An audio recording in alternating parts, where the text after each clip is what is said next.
Pepper Championship Drive Game of the Week. On the banks of the Brazos in Waco, Texas. Parking's no problem if you come by boat. One of the great scenes in college football here in Central Texas. Baylor's been away from their new football palace for 35 days. Bryce Petty leads the highest scoring offense in the country against Trevon Boykin and TCU, coming off an upset of Oklahoma a week ago. A battle of top 10 unbeatens here in Waco next.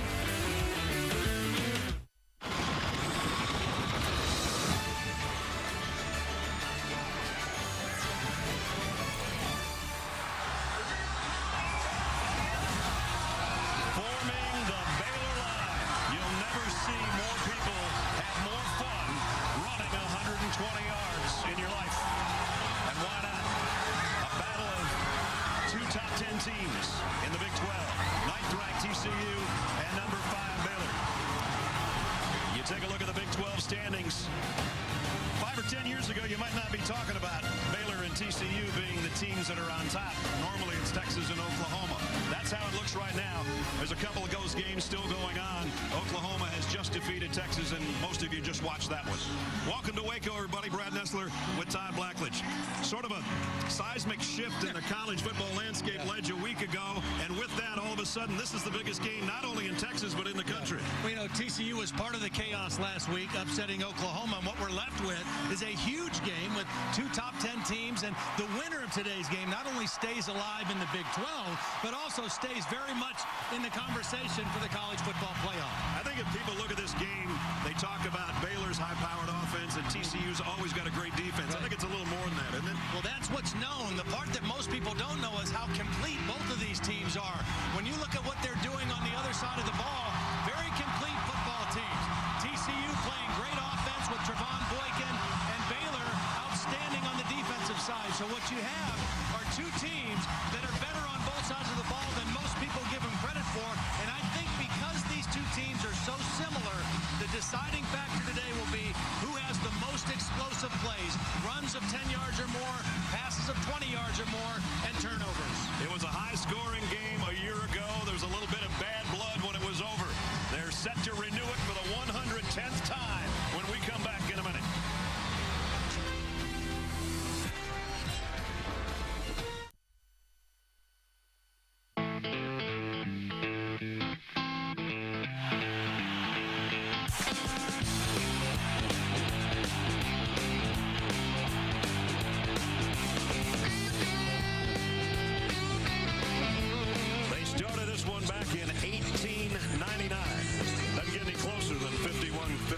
They're both ranked for the first time ever.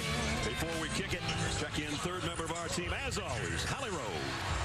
Thanks, Brad. Well, last week against Texas, Baylor's offense wasn't sharp. Their quarterback, Bryce Petty, was 7 for 22, just 31% completion on his passes. He told us that he was pressing. He said, you know, I don't normally do that, but I wanted to be a difference maker, and I tried to do too much.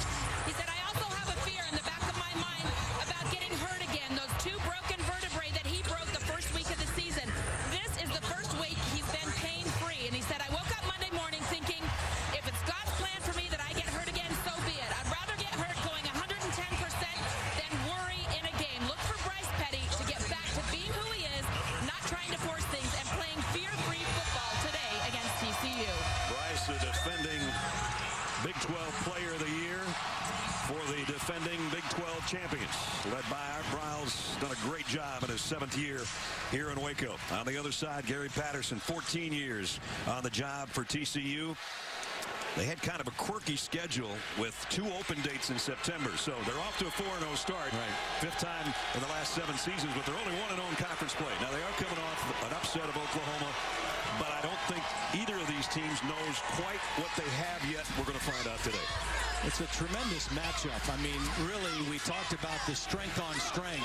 Art Briles considered one of the real offensive gurus, not just in this part of the country, but nationwide. And Gary Patterson, in his tenure at TCU has been a great defensive mind. So a real chess match between these two, and it's going to happen in hyper speed because both teams play hurry-up, up-tempo offense. There won't be a lot of time to catch your breath. Won't be a lot of replays either for you. Nope.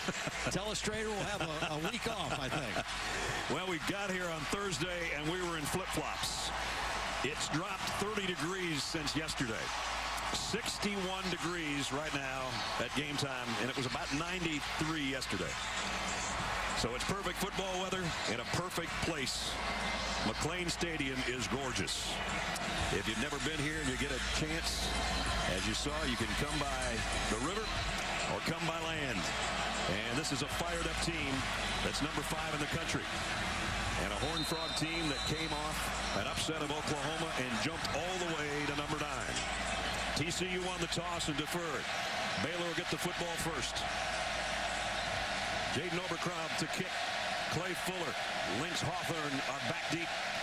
Big 12, big game underway. From the 2-yard line is Hawthorne. He's going to make it to the 18, and that's about it. Nice coverage by TCU as we take a look at our impact players in this one. Shocklinwood coming off a great game, 148 yards a week ago. KD Cannon's been their big guy as a receiver and has had 5 touchdown catches already. Paul Dawson, huge game a week ago, including an interception for a touchdown. And Carter on the back end, first team preseason All-American, and he does a little bit of everything. Had a couple of sacks and 7 solo tackles in the game a year ago. Here comes Bryce Petty. Well, I think it was very interesting what Holly reported about him needing to relax today and let the game come to him. He also has his full complement of receivers. And he's going to go to the air on the first play and goes to his tight end, Trevon Armstead, who's a big target, 6'6", 265. And he's normally used in the running game as a lead blocker. Throw him a little bone early and say, keep blocking the rest of the day, big fella. He comes out, the extra wide receiver comes in on 2nd down and 4. Shocklinwood flanking Bryce Petty in the gun, and Petty play action, looking to throw, got away from the rush of Caraway and got a couple of yards. Yep, stepped out a little bit short of the first down marker. Have our first 3rd down situation of the game, 3rd and short. They run a play about every 20 seconds, and in the first half it's normally even quicker than that, and quickly they go to the air on 3rd down and short, and no problem. Levi Norwood. You know, Baylor does this a lot. 3rd and short, they will throw for it. Now, the blocking up front is a run block, and that really freezes linebackers. They do a lot of their pass game off their run game where the line is blocking run, and the quarterback makes the decision whether to throw. Goodley's in the backfield, and this time it's high and through the hands of Corey Coleman, incomplete. So Petty's first incompletion brings up 2nd down and 10.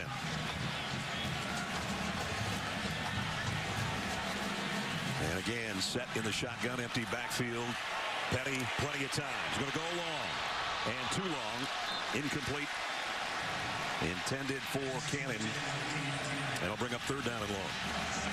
Good coverage down the field. That was a pure drop back pass. Again, you don't see that as much from Baylor as you see the play action. But now 3rd and 10. TCU going to play pass all the way here. Baylor 49% on their 3rd down conversions, which is 3rd in the conference. Flags fly, and Broxton, I think, with a false start. Offense number 61. 5-yard penalty, 3rd down. Randy Crystal, our referee, with the first penalty of the day, and now they got 3rd down in a bunch here. 3rd and 15.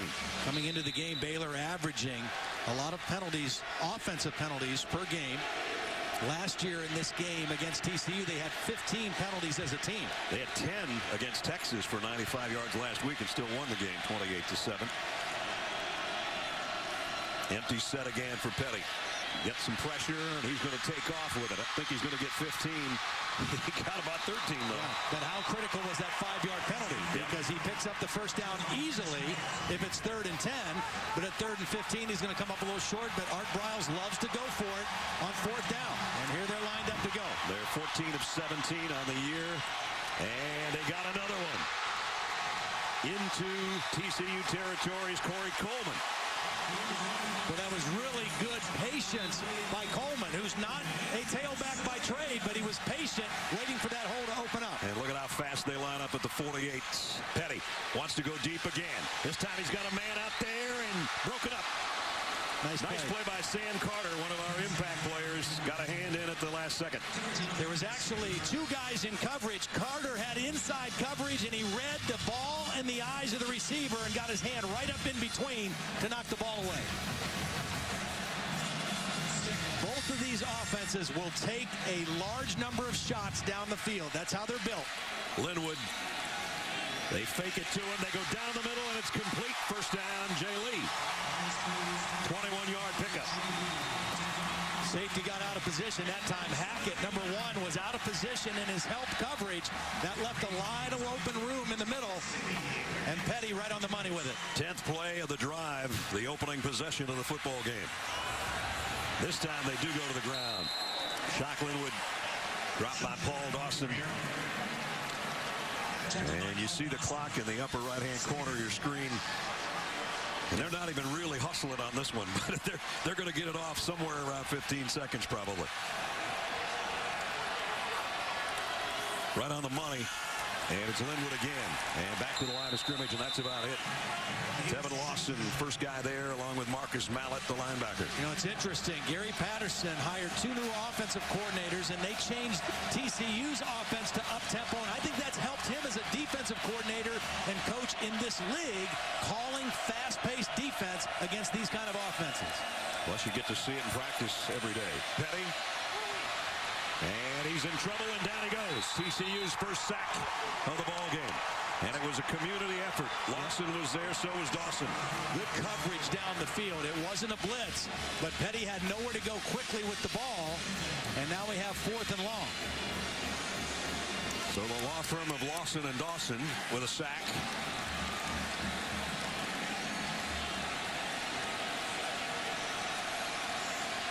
.16 to go on 4th down. Petty down the middle, incomplete. And it's tipped by Terrell Lathan. And Gary Patterson says, here we go. We're going the other way. They take over on downs. They take over, and they take over in great field position. You know, that's the other side of that, going for it on 4th down. If you miss, you give the other team good field position.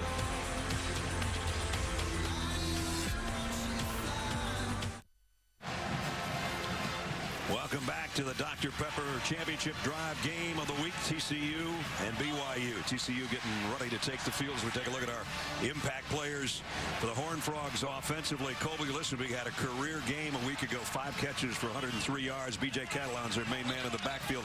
Mo Blackshear had one of those games for a defensive tackle you'd love to have. 4 tackles, a blocked field goal, and a fumble recovery last week. And Orion Stewart had 2 interceptions in the victory over Texas. Here's Trevon Boykin and company for TCU and their first offensive possession. And as Todd said, good field position at the 33-yard line. Boykin fires a slant complete. Pickup of about 9 to Deontay Gray. And you'll see. Yeah.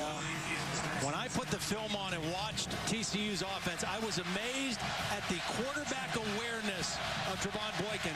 Last year when these 2 teams played, he played wide receiver. Yeah. I mean, the development in a short amount of time as a quarterback has been astounding. He's going to loft one long near sideline over the head of everybody, intended for Doxson. That's one thing TCU does. If you give them press coverage, they're going to take a lot of shots on those fade routes. And if you don't hit them, then there's no reason to get out of press coverage. And it'll be up to Boykin or the receivers to draw pass interference on a couple of those. First for the Horned Frogs. 3rd down and 2. Boykin wants to throw for it. And over the head of an incomplete pass, but a flag lies in, was covering on Listenby. I think the reason we're going to get a penalty is because the ball was not thrown in the right spot. Because the ball was thrown behind the intended receiver. Defense number 9. It will be a 10-yard penalty, automatic first down. See, this is a corner route, and if the ball is thrown to the outside to Listenby, there's not going to be a penalty. Back inside, that's an obvious call. Had the hand on the jersey, had the tug, and that's what happens. You take shots downfield. You either have to get completions or you draw the penalties if you're going to do that. Every game this year, they've scored a touchdown on their opening march. Look at this They're in crazy BYU territory already. Crazy formation here. Wow. on both offense and defense, which spreads things out and gives it to B.J. Catalon. Got 5 on the carry. 2 new coordinators for TCU. Doug Meacham, who has a lot of history at Oklahoma State. You see the linemen spread out, huge splits, and a nice opening run for Catalon. There's Meacham. Sonny Cumbie, the other co-offensive coordinator, came from Texas Tech. 2nd and 6. Here's some option. Boykin's going to keep it. Ooh. He got tagged, but he's going to be close to the first down. Stood up by Terrell Burt in the secondary. See, this is the other dimension that TCU's offense has with Boykin. Not only is he a good runner on a scramble or when things break down, but they run a lot of designed option, especially if you give them the look that they want. And once again, we have a 3rd and short situation for TCU's offense. One of those rare guys that leads his team in passing yardage and rushing. 3rd down and 1 here. This time they'll come option to the near side, and they got the first and a bunch more. Inside the 30, B.J. Catalon, pickup of 11.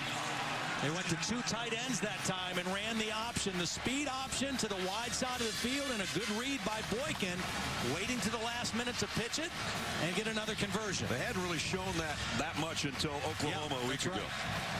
But it is something you have to prepare for, and it takes a lot of defensive preparation time to get ready for it during the week. Empty backfield here. Boykin to throw. Going to come again to the near sideline and again over the head of everybody, intended for Dotson. And Xavier Howard in coverage. Same play as we saw earlier in this drive. They will do that a lot. I mean, they really take a lot of shots against press coverage on the fade routes. You take a look at what this offense has done so far this season, the biggest turnaround in college football. Up 171 yards a game. That's big. And as much as anything, it's been the maturity of Trevon Boykin going through spring ball and all fall camp as a quarterback. Baylor coming with a blitz here, and it's going to pay off. Down goes Boykin. Back at the 35-yard line. K.J. Smith was the first guy there, and then Blackshear, one of our impact players, cleaned up. Yeah, they brought more than TCU could block. The first guy unblocked didn't get the tackle, but he forced Boykin up in the pocket, and that's where they finished him off. Bo Blackshear, one of the Waco natives, played at Midway High School here in town. 8th play of the drive, but now it's 3rd down and 16.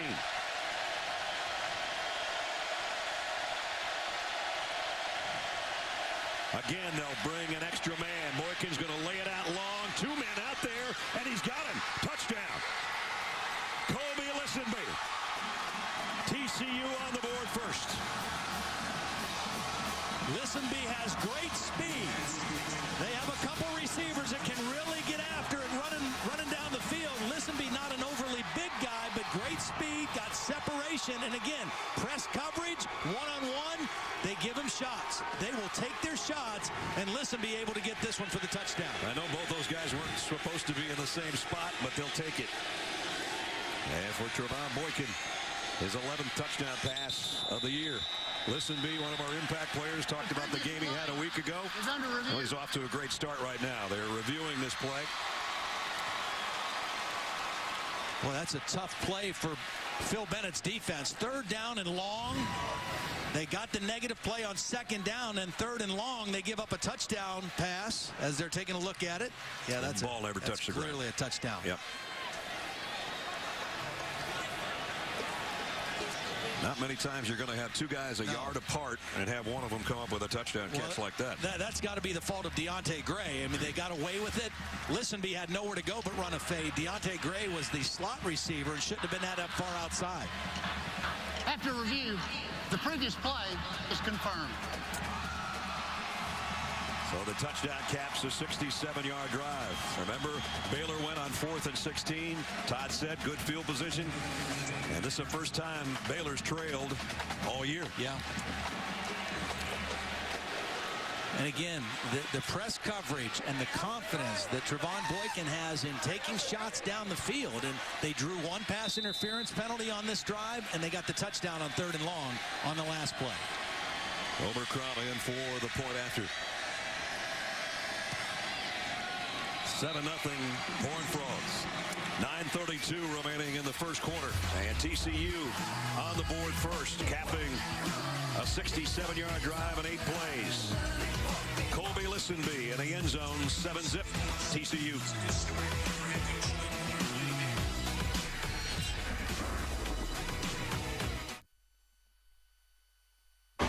ESPN College Football on ABC. Brought to you by Dr. Pepper, always one of a kind. And Nissan. Choose Nissan today for great offers on our most exciting lineup ever. Shop ChooseNissan.com. Robert Griffin, the third Heisman Trophy winner, really kind of set this program on its ear a little bit in that game against Oklahoma in 2011. The pass heard around the college football world, and since then they just keep getting better. Yeah. I'll tell you, the thing that changed for Baylor more than anything was recruiting. Yeah. You know, their recruiting now has taken a huge leap, and then you add on these beautiful facilities, and Baylor's not going anywhere anytime soon. This stadium is awesome. Not to mention our broadcast booth, which we could have a party in with all our friends. Kick to Hawthorne about 4 yards deep, and he'll take a knee to bring it out to the 25 as we take a look at our good hands play brought to you by Allstate, Mr. Blackledge. Well, on second down, Baylor got him with a blitz. Watch Hager come on third down, and I want you to watch B.J. Catalon step over and stone the blitz and allow Boykin to have time to throw this ball down the field. That's how you pick up a blitz if you're a running back. Give your quarterback a little time, and on the other end, the nice concentration and the good hands by Listenby. So here comes Baylor. They stalled on fourth down on their last drive, had things going their way until a penalty backed them up and a sack. So they'll start at the 25. First half has been all Baylor this year. They're trailing for the first time, and Petty's going deep and got his man. Katie Cannon, no, he dropped it. Flag down, though. Corey O'Mealy was back there covering.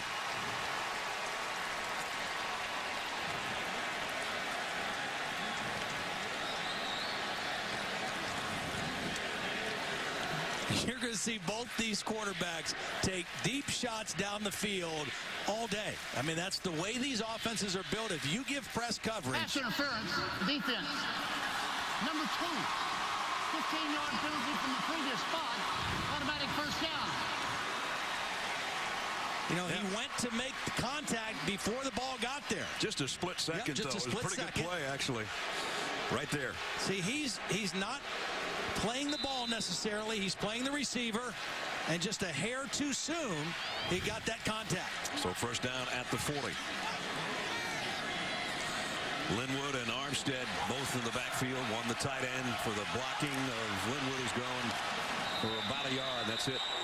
This TCU run defense is giving up an average of 2.5 yards per carry. They're very stout inside. Pearson and Hunter, the two defensive tackles, have been playing a lot of ball together. 3-year starters. You got Paul Dawson, senior linebacker, Marcus Mallett, senior linebacker.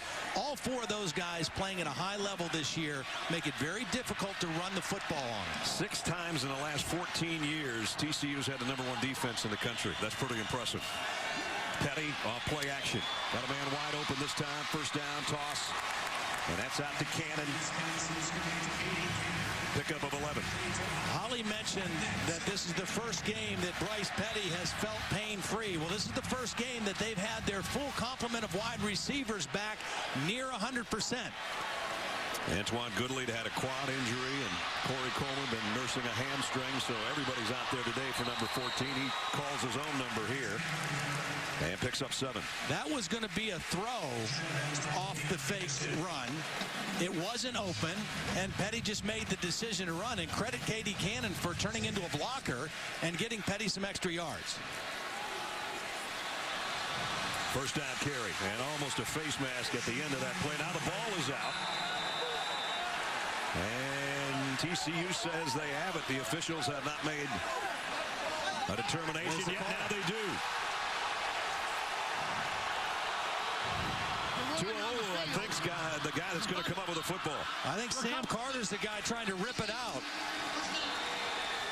Sam Carter and Paul Dawson were combining, and Carter got away with the face mask, and as he was grabbing the face mask, Paul Carter or Dawson was grabbing the football. They got away with the face mask, and they got the football instead. You know, that's the old defensive strategy. If one guy has him held up, the second guy in goes and rips for the football. So our impact players, every one of them has made an impact so far. And the second time now that Baylor gets in TCU territory. First they turn it over on downs. Now they fumble it away. And they come in +4 in the turnover category. So they're on the short end of the scoreboard for the first time. And now they're on the short end of the turnovers as well. Well, they've had 2 touchdown leads in every game this year. They're looking to do the same right now. Boykin, he's going to take another shot, going long. Got a man and got him. Listen be again. Well, you just can't throw it any better than this. Over the outside shoulder, let the man run away from the defender. Ryan Reed's not in bad position, but this is a perfectly thrown ball over the outside shoulder. Impossible to defend. They haven't set the sticks yet, and the play goes anyway, and it's Boykin keeping it himself, heading to the corner inside the 5. They never got the markers down to the 15-yard line. I was going to tell you it was first down at the 15.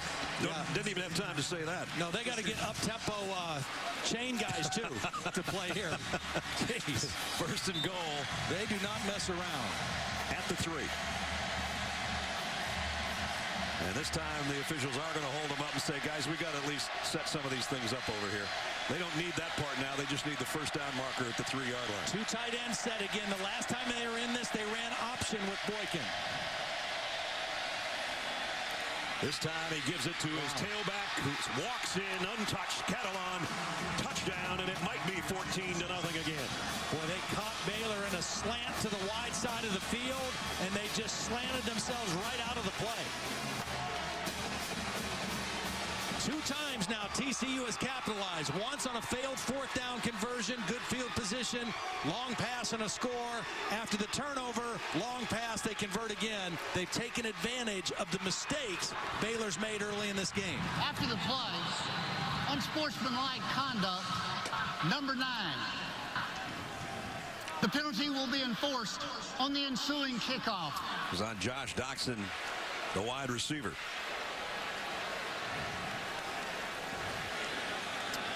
But that'll be after our timeout and the extra point that's upcoming. Nothing like a 40-second drive. Overcrom, extra point, up and good. So Baylor had things going their way, turned it over on downs. Second time they got in TCU territory, the ball came out, and the Horned Frogs took over. And it only took them 3 plays to get this touchdown and a 14-0 lead on the road.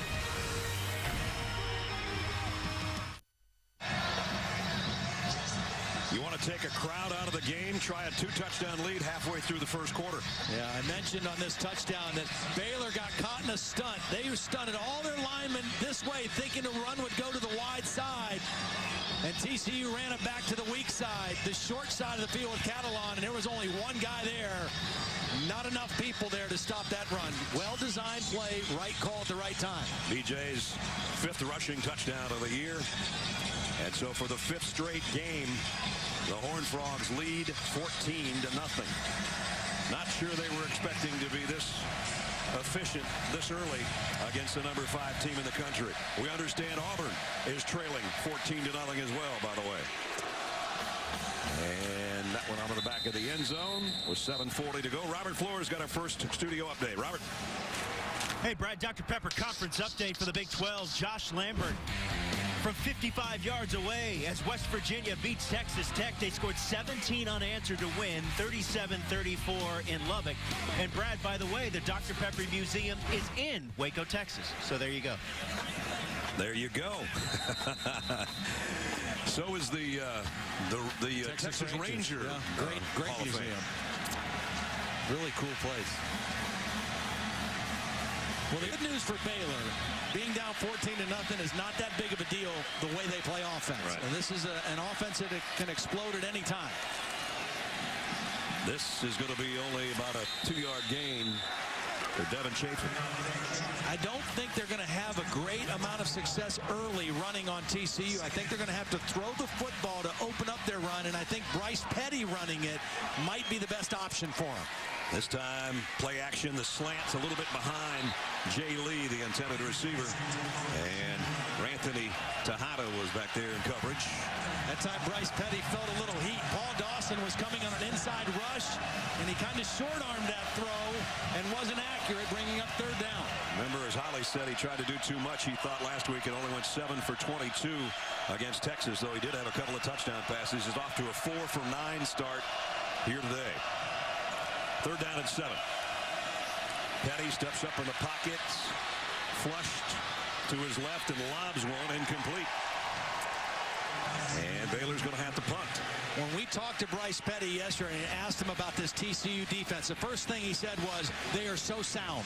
They're very sound. They don't get out of position. They don't make many mistakes. And then they have athletes on top of that that make plays. And that was what we saw right there on third down. Just sound, fundamental defense, good coverage, good contain on the pass rush, and they forced the punt. Cameron Eccles-Looper is back waiting on the kick from Spencer Roth. First punt of the football game. Not a great one, end over end. And it's, I think, going to hit a Baylor player as it goes out of bounds around the 31-yard line. Coming up tonight on ESPN, SEC doubleheader for you at 6. 7th-ranked Crimson Tide of Alabama against Brett Bielema's Arkansas Hogs. Then at 9, Bo Wallace and the Rebels, number 3 in the country. College Station, they'll take on 14th-ranked Texas A&M. There's the battle of quarterbacks tonight. Bo Wallace coming off a dream of a lifetime last week. Yeah. Kenny Hill has been as good as anybody in the country.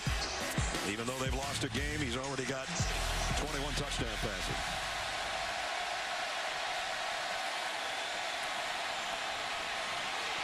Here's Boykin going deep again. Oh, just off the fingertips of Listenby. It would have been another big game.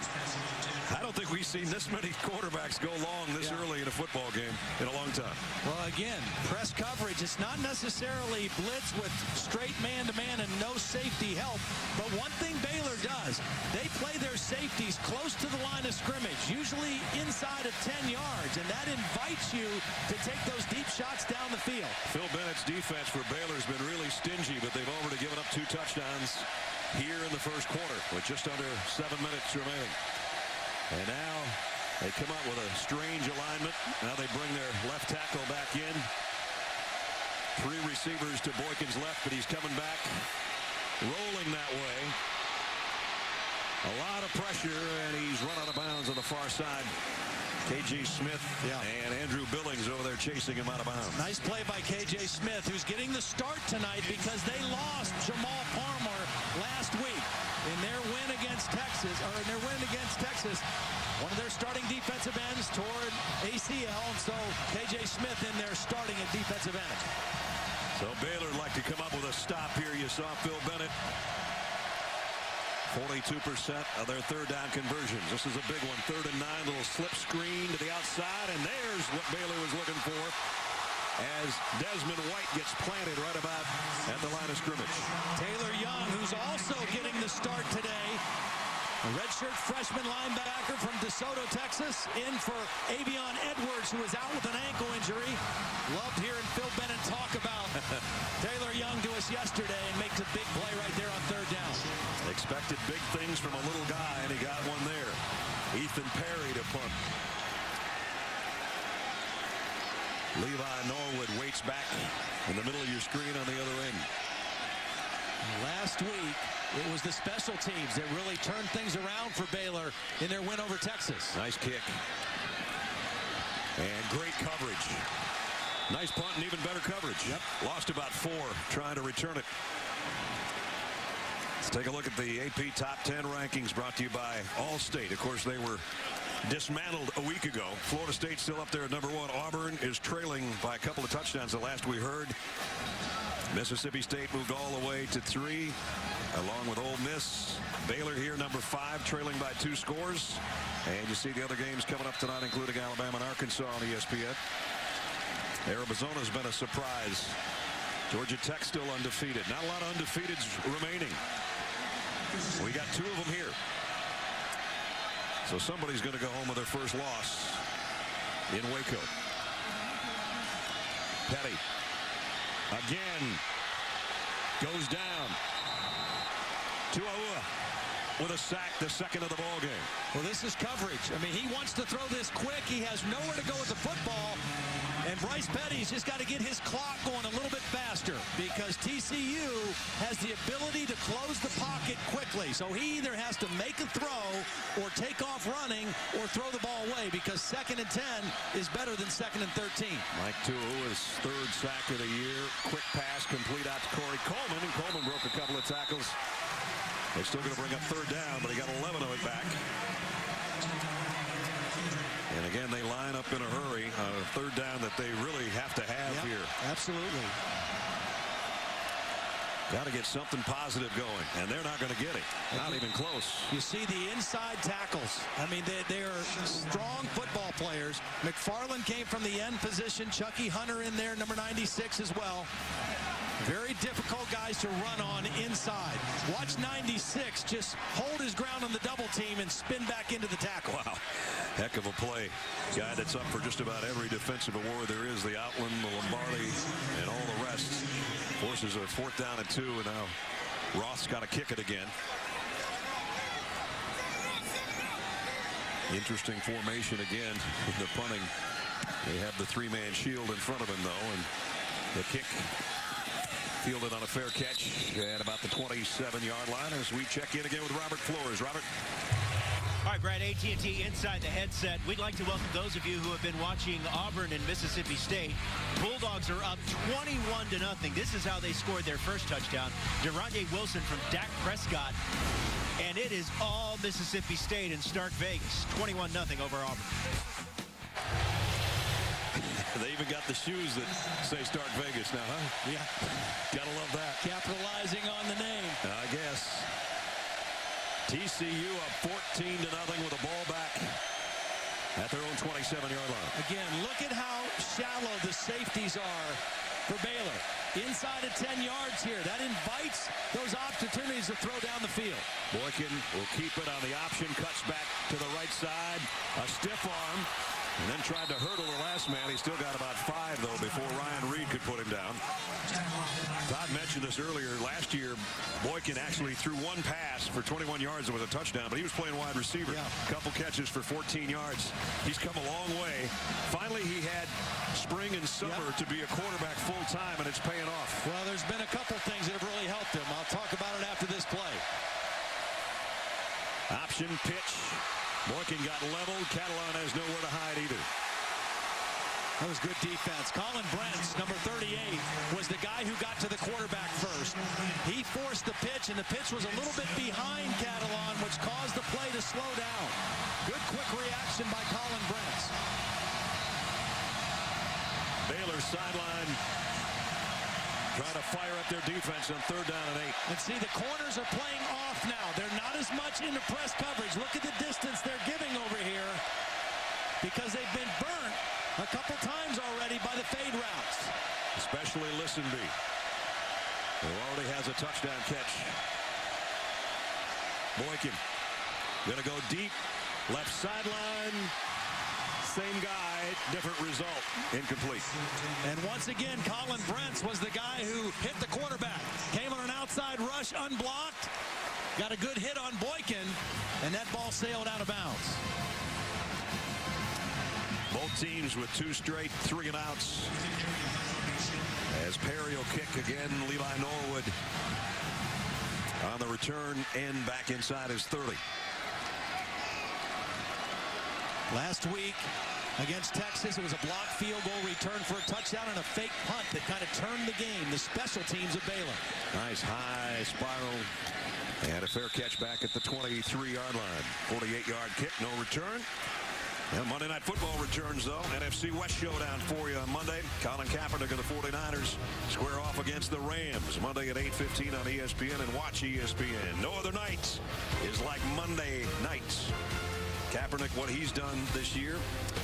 Austin Davis, of course, has to come in as really the 3rd quarterback for the Rams this year. 6 touchdowns, 3 interceptions. Baylor has to figure out how to get their running game going a little bit. They come into the game averaging 247 yards a game, 5 yards a carry, and they have not been able to run very much at all. 35 yards so far against TCU. Petty's going to go deep. Man's got to wait on it and couldn't make the catch. Cannon was out there, had a step on Hackett and Kindred. You know what? And Petty didn't get out there far enough. But watch what Kindred does. Instead of running into the receiver on this underthrow, he kind of sidesteps out of the way. That's a ball that should have been caught by Cannon. I think Cannon thought that Kindred was going to run into him. I thought he was going to get the pass interference, and he lost concentration on the football. Coleman in the backfield. This is his second carry. And Coleman, nice run out for a first down at the 34-yard line. The reason we're seeing Coleman is because Johnny Jefferson, their other back, is in street clothes. So they have to have somebody to sub for Shock Linwood, and now they're using Corey Coleman, a wide receiver, at the running back side. Johnny Jefferson tweaked his hamstring this week. That's why he's not out there. Petty going deep on first down, and he's got it. And it's a touchdown. Antoine Goodley.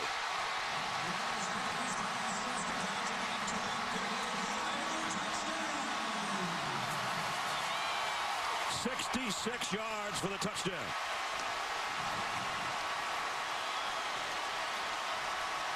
Well, Bryce Petty found the matchup he wanted. His fastest receiver, Goodley, on a safety, Sam Carter. And this time the deep throw finds a connection.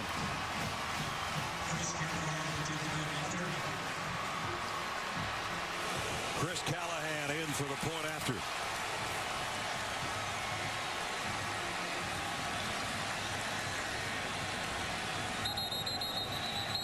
And whistle before the kick. Might have been a false start, which will make it a little more difficult for Callahan. False start. Offense, number 41. 5-yard penalty. Try. You know, Goodley is not your typical looking receiver. He's 5'11", 220 pounds. Very physical, but with great straight ahead speed. Now, he has only played, this is his 4th game this year. He missed a couple games with a hamstring injury. They think he's close to 100%. Looked pretty good on that one. Well, preseason All-American after catching 13 touchdown passes a year ago on 71 catches. And as Todd said, maybe 95% healthy right now. Looked pretty healthy on this one. 66-yard strike from Bryce Petty. And the lead is down to a touchdown.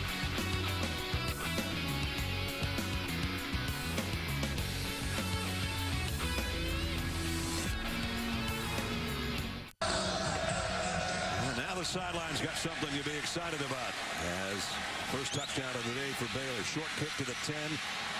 Eccles Looper. Nice return after the 35-yard line. I love 27-second scoring drive. Yeah. Well, they had to convert on 3rd down, and they got it with the run with Coleman, the wide receiver. An 11-yard run, and that set up the deep throw to Goodley. Their running game has had some problems. Nice block at the end by the freshman receiver, K.D. Cannon. But that key run on 3rd down for 11 yards kind of set that drive up. 2 tight end set again for TCU at the 35-yard line. Play action. Boykin going to throw a screen. Actually, he's going to throw it almost to Baylor. Incomplete. And the defense did a nice job of blowing that one up. Yeah, they did. I think TCU needs to try to get B.J. Catalon going in their run game a little bit too. You know, you throw every time on 1st down. If you don't connect, 2nd and 10 is difficult against an aggressive defense like Baylor's. Problem is, Todd, he just limped off. Yeah. Aaron Green takes his spot in the TCU backfield. 2nd down and 10. Here comes a full blitz. Boykin running for his life and throws it out of bounds over the Baylor bench. Taylor Young in pursuit. 2nd down and 10. A good blitz down. Come after the quarterback. They might come again. 3rd and 10. Now this is one where I think they might show blitz and drop out. Try to fool Boykin with coverage on this 3rd down and 10. They showed it for a second, and as Todd said, back out of it. Boykin fires over the head of his intended receiver. Incomplete. Intended for Deontay Gray. And it's a punting situation. Now the crowd's into it. And all of a sudden, this Baylor defense, the last 3 possessions, kind of getting their feet under them. They got shocked the first part of the game with some big plays, some deep throws, and all of a sudden now they've started to get their feet under them. Ethan Perry to punt. Third straight 3 and out for the Horned Frogs. And this punt's going to bounce backward before it goes out of bounds. And it's going to be a pretty good field position for Baylor. Only a 27-yard punt. Let's check in with Holly. Well, it did take Baylor some time to settle down defensively. As you guys mentioned, they're playing without 2 starters. Jamal Palmer out with that ACL tear. Because they lost him at defensive end, they've actually moved Sean Oakman. Normally he's on the other side of the defensive end. The coach on Monday said, hey, come in here. Let's see if you can get in a stance and be comfortable coming off the left edge. So that is a surprise that TCU maybe wasn't aware of. I've seen them put a tight end over there at times, and he's been disruptive on that left side. Oakman's got the pink hair for Breast Cancer Awareness Month. Wasn't that color a couple of days ago. Petty, deep ball again. And caught by Coleman. That one was underthrown, and Coleman made a play of it. Well, this is just a case where a receiver knows where the ball is, and a defender does not. The defender, Anthony Texada, has no idea where the ball is. Coleman did, and he made a play for it and got the completion. To the 15-yard line. And on the ground, this one of the better runs. Shock Linwood for 5 to the 10.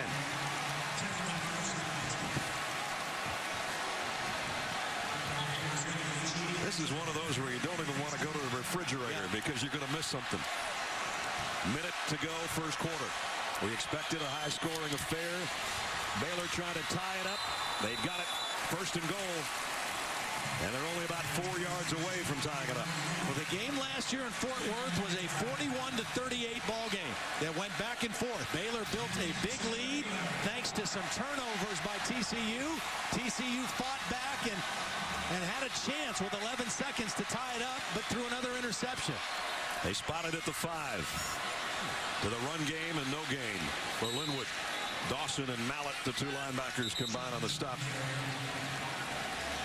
This is where I would look for Goodley, again, because of his strength. He's an outside receiver, but at 220 pounds, if you get him on an inside route, he's got great strength working for the football. He's out to the right side. Petty's going that way. Corner. Too far out in front of K.D. Cannon. Tried to throw the fade and threw it out of bounds. Sam Carter was covering. And it's third and goal. And this is 2-down territory for our Bryles, if you ask me, so we'll see. When your field goal kicker's 1 for 6 and you like to go for 4th downs anyway, Empty backfield for Bryce Petty. Wouldn't be surprised of a quarterback draw here either. Petty, a very good runner. Wanted to throw the fade again, asked to scramble. And throws it out of the back of the end zone. 4th down. Chucky Hutter was given chase on Bryce Petty and got him to the turf after he let go of that pass. We're going to go for a field goal here. You said Chris Callahan's 1 for 6, and his longest this year is 23 yards. This one's basically going to be not much longer than an extra point. It'll be a 22-yard attempt. Well, I think Art Bryles is just realizing we need points here. We got something going. We got a chance to get on the scoreboard again. We're right here in the football game at home. Let's try to make this a 4-point game. Extra point is up and good. That was a kind of cool angle. I like that camera angle. The kicker likes that too. He made a field goal. 14-10.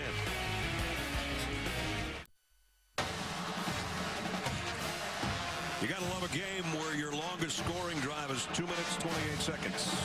The other one's 39 seconds, 27 seconds. The last one was a minute and a half to get a field goal for Baylor to cut the lead to 14-10.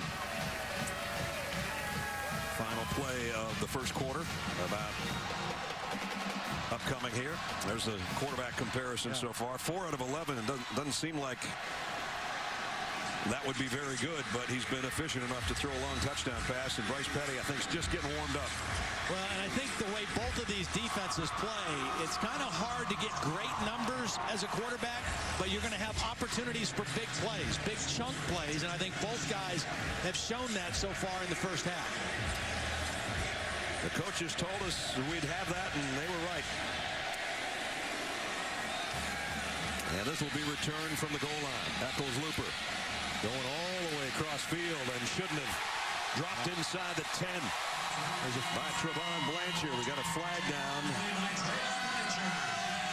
So the first quarter might not be over yet. Well, if this is on Baylor, this is a real unfortunate penalty because that was a bad decision by TCU on the return. Great coverage. And they may have to do it all over again. Offside, number 18 of the kicking team. It'll be a 5-yard penalty from the previous spot. Re-kick. The quarter will be extended by 1 play.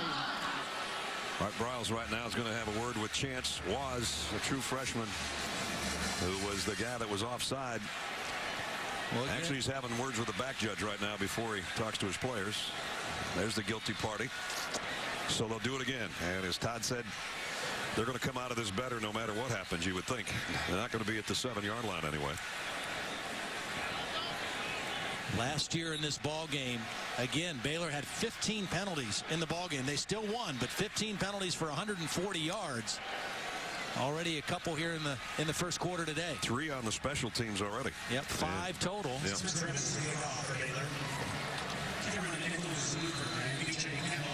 So Spencer Evans to kick. And Eccles Looper, I don't think will do what he did on the last one if he gets his hands on it. I think he'll run straight ahead. They flip-flop back there, Eccles Looper and Catalan. Baylor sideline guys that aren't playing are having a blast.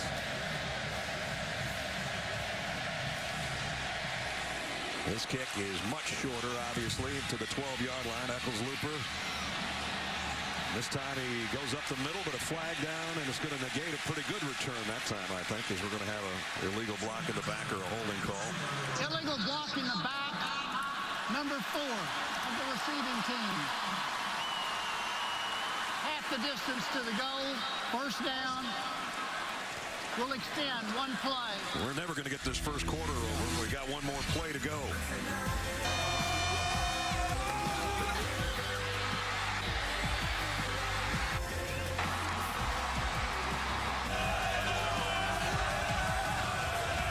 Great scene here. As again, they're going to start inside their 10-yard line with 1 more play. So we've had the first quarter coming to a close for about 7 minutes now. Yeah. And TCU was huddling all the way on the other end of the field, anticipating to go out on that end. And the referees and Gary Patterson said, no, we got to come back down here, guys. We were anticipating going to commercial, too, but we're staying here for 1 more play, barring a penalty on the defense. So they didn't come out of it much better. They're at the 9-yard line after the penalty on the return. Boykin stands at his 5-yard line with Kyle Hicks in the backfield with him for the first time.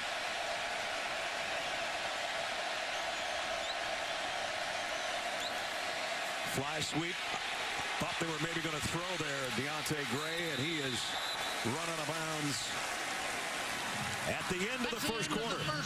Finally, end of 1. Fun one, too. TCU on the road, leading 14-10. This presentation of college football continues after this message and a word from our ABC stations. Let's take a look at our Pacific Life game summary through 15 minutes. A lot of offense already. 224 yards for Baylor in total yardage. Neither team able to run very effectively. A couple key runs at key times, and Bryce Petty talked about wanting to kind of relax and let the game come to him. He's starting to do that. They got off to a little bit of a sluggish start, but here the last few possessions, they've hit some shots down the field and have got themselves right back in the ball game. He's already got 62 more passing yards than he had all of last week in the win over Texas. So he's off to a great start in the first quarter. And the second quarter set to begin. Brad Nessler, Tom Blackledge, Holly Rowe with you from McLean Stadium in Waco. First 2 possessions, 133 yards and a couple of touchdowns, and then it's been 3 and outs since. Let's see if Boykin can get him going again. Hicks with him in the backfield. They'll start at the 10-yard line.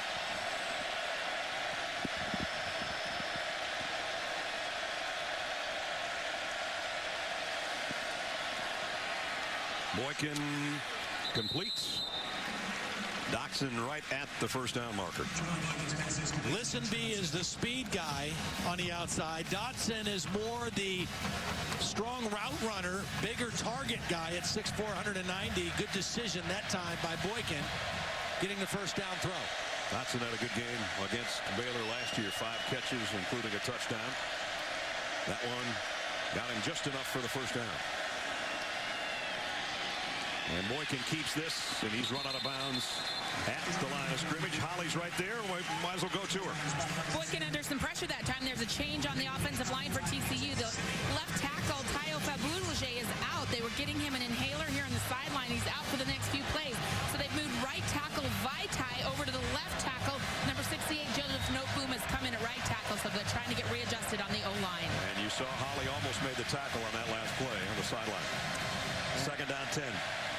And interesting, Baylor has moved Oakman back over to work on that right side against the new tackle.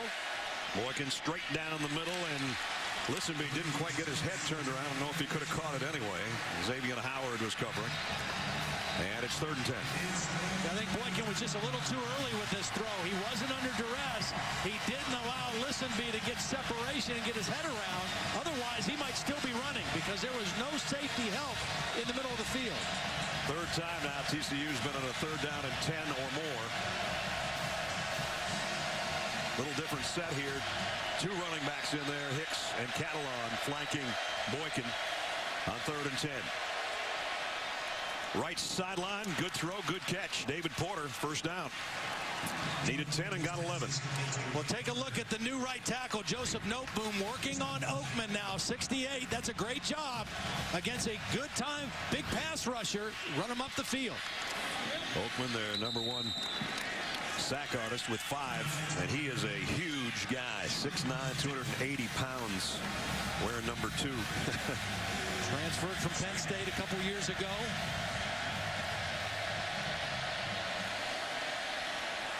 Hicks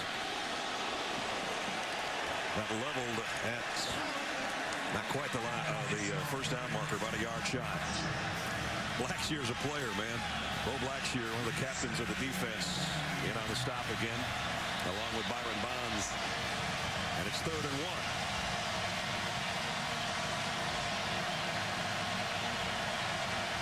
They've had long yardage on 3rd down. This is a short one. Will Boykin keep it himself? Nope's going to pitch it up, fumble, but a one-hopper and a first down. Yeah. You talk about a nice bounce. That's a turf bounce. Maybe on a grass field it doesn't bounce up that clean, but on this field turf, it was a good pitch. I think Catalan just didn't concentrate, but fortunate that ball bounced right back up to him. Looked like a point guard instead of a tailback. Under further review.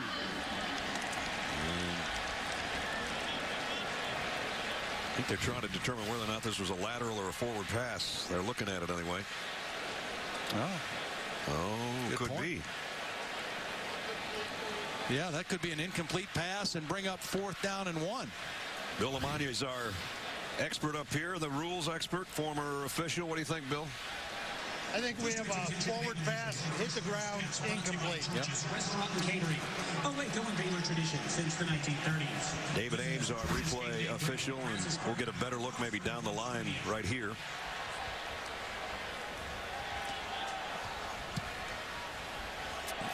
So instead of a pitch and a run, if indeed it's a forward pass, it's incomplete. See, the quarterback's job is to attack the inside shoulder of that defender to maintain the right pitch relationship with the back. Boykin kind of drifted, and that gets askew a little bit when you got somebody in your chin strap too. That's true. So they're taking a long look at this one. Pretty important. Would have been a first down. Yeah. Otherwise, it's going to be a punt. And the point being, if he catches it, even if it is a forward pass, they still get the conversion on a completed pass. So the fact that he dropped the ball is the problem here for TCU. The other thing they have to do, they've already moved the chains. So if indeed they feel that this is a forward pass, they're going to have to figure out where the line of scrimmage, the original line of scrimmage was. And Randy Crystal's going to tell us right now. After review, the previous play is confirmed. 1st and 10. Well, it'll be a first down, so they don't have to worry about the chain gang. Yeah.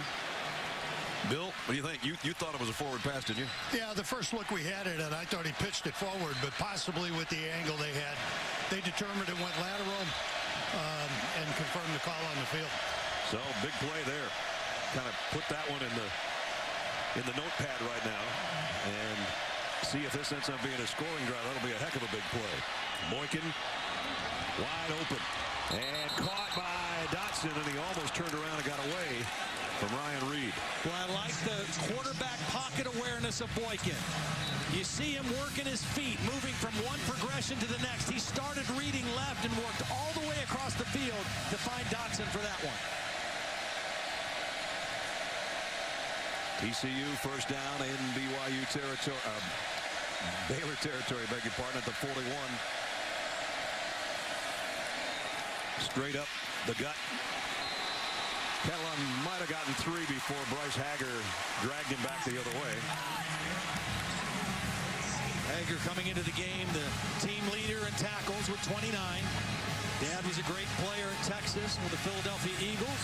And Phil Bennett said, we don't take him out of the game unless we absolutely have to. If he needs a break, we'll give him a break. We want him on the field all the time. They only lost 2 games last year. 2 of them were when he was injured. Boykin throws off his back foot, just a desperation heave to get away from the rush that Colin Brentz was bringing. And it's 3rd down and long again. 2nd down has been the blitz down for Baylor. They forced Boykin to throw the ball away a couple times in a row now on 2nd down. They had converted a couple of 3rd downs on this drive already, which is in its 12th play. 3rd down and 8.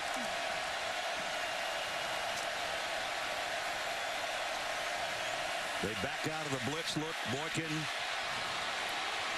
in trouble, getting away from it momentarily, and he's still on his feet and throws complete, but it's short of the 1st down. Emmanuel Porter made the catch. Picked up about 4 when it looked like he was going to be sacked for about a 12-yard loss. Well, the fact that he got the completion, though, brings up an interesting situation now for Gary Patterson. I think they'll go for it now. They're out of field goal range, but because they got the short completion, they've got a manageable situation here on 4th down to try to go for it. I'd kick a field goal here. Oberkron can do it from that distance, but they're going on 4th and 4. Blitz. Boykin caught and still going is Dotson all the way inside the 10-yard line. So I'd throw a slant to Dotson. That's what I'd do. I knew you were going to get me on that one. 26 yards down to the 9 and going in a hurry. Baylor's trying to change up defensive personnel. I don't know if they ever got who they wanted out there. Catalon's going to be dragged down to the line of scrimmage, though. Nice play. Yeah, real nice play. The safety, Stewart. Ryan Stewart, came from his safety position to get a play behind the line of scrimmage. 15th play of the drive.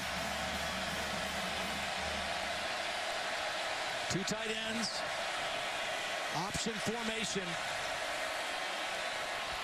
And a walk-in again for Catalan. Touchdown, TCU.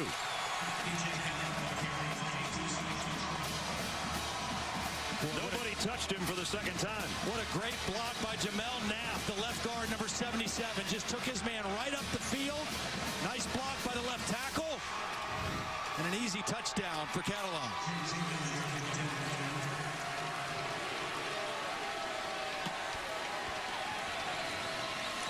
Oberkron in for the point after. But Boulanger was back in that possession. And he is the left tackle, and Jamel Knapp, the left guard, just really opened things up easily for Catalan. Like I said, I'd go for it on 4th down, throw the slant, then give it to this guy. 15-play, 90-yard drive, touchdown, TCU.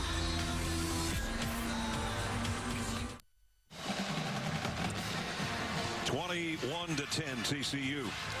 Time for our Aflac trivia question of the day. TCU has lost 19 of their last 20 road games against top 5 teams. Who's the only team they beat? We'll It'll give you a little time. Well, that was an impressive drive right there. Boy. TCU converted 2 third downs and 1 fourth down. And for the game now, TCU 4 of 8 on third down. Baylor only 1 of 6. So one of the games within the game, TCU has the advantage going. Overcroft's kick will be returnable from the goal line. Hawthorne. Nice move. Hawthorne to the middle of the field and spins his way out across the 30. Just over 10 minutes remaining in the half. Let's check in the studio with Robert Flores again. All right, Brad, Wells Fargo getting it done, and that's what Marcus Mariota is doing against UCLA. He has thrown for 2 touchdown passes, run in another one, this one to Thomas Tyner, and it's 21-3, Oregon over UCLA late first half. Oregon's dropped to 12th after being up there in the top 5. Here's Baylor at number 5 and trailing 9th-ranked TCU on their home field. Petty runs for about a yard. Had to scramble, couldn't find an open receiver. I tell you, this coverage has been pretty solid for TCU. They've given up a couple big plays down the field, but they've also forced Bryce Petty to go somewhere else a couple times. Petty running out of time again. Going to loft one on the sideline and throws it out of bounds. So it's 3rd down and 8. Yep, that's 2 plays in a row where the coverage has forced Bryce Petty, wants to scramble and wants to throw it away. They're guarding and covering the short and intermediate routes very well. They've given up some plays on the deeper routes in the ball game. Dick Bumpus, the defensive coordinator for TCU. Baylor's been unsuccessful the last 5 third down conversions. Petty, plenty of time now. And throws complete. Should be right on the mark. Yep. They're going to give him the first down. That's a veteran receiver, and Goodley, a senior, who knew what he needed for the first down and got right to the mark. And again, they quickly go. First down at the 42, play fake, and that throw is just errant that time. Way over the head of Katie Cannon. In this offense, so many times, Bryce Petty has to throw that ball so quickly. And a lot of times I asked him, do you throw many throws where you don't get the laces? He says, yeah, all the time. Yeah. And it's gotten to the point where I'm actually probably more comfortable without the laces. And that's such a change in college football. I mean, nobody ever used to throw the ball without the laces. This time he hands the laces off, and it's only about a yard gain for Linwood. Chris Hackett, nice open field tackle. TCU's defense, they're sound fundamentally, and they tackle well in space. They make you earn everything. You just don't see them break down defensively very often. If you make plays, you've got to earn them. 3rd down and 9. Petty looks to the sideline to Coach Briles, who's right there in the corner of your screen at about the 38-yard line. Play clock down to 5. Just a 3-man rush on Petty, and it's going to be the quarterback who's going to try to get it, and he won't get there. Got to midfield, but he's a couple yards shy. Dawson in on the tackle. This was a called quarterback draw because both the back and the guard, Blake Muir, went ahead to block. That was a called quarterback run. Came up a little short. 4th down, looks like Art Briles is in a position to go for it. Just shaded on the TCU side of the 50. They're 1 for 2 on their 4th down conversion, so here comes another one. And boy, if TCU gets a stop here, they're going to have great field position. They don't get the stop, though. Yeah. Best run of the day, maybe, by Baylor, and it's Chafin who picks up 8. And a nice read and cut by Chafin, because you can't run inside very easily on TCU. He faked inside and bounced it outside and easily picked it up. Now play action. Petty might want to take a shot here. He's got a wide open guy out in the flat, though, and that's Goodley. About an 8-yard gain again. Carter made the hit. So we're down to 7.5 minutes in the half. TCU 21-10 lead, but Baylor threatening again here. And another nice run off the left side, but that door closed in a hurry. Chris Hackett's made another couple of nice stops in open space out there on the running backs. But they're getting a little balance back to their offense with the run game. You've got to be two-dimensional against a quality defense like TCU. They've got a little bit of thing going now with their run game. And we had a 15-play drive by TCU. Now 10 plays and a touchdown for Corey Coleman.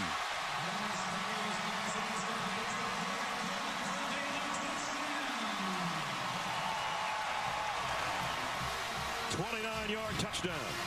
See, they run the ball for some success, and that sets up the play action. They get single coverage on the outside against the redshirt freshman corner, and they go after it. But it was set up by their run game.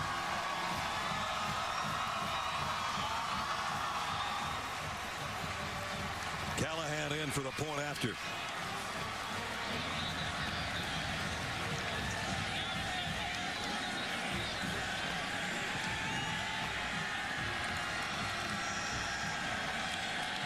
Not quite sure what the holdup's about.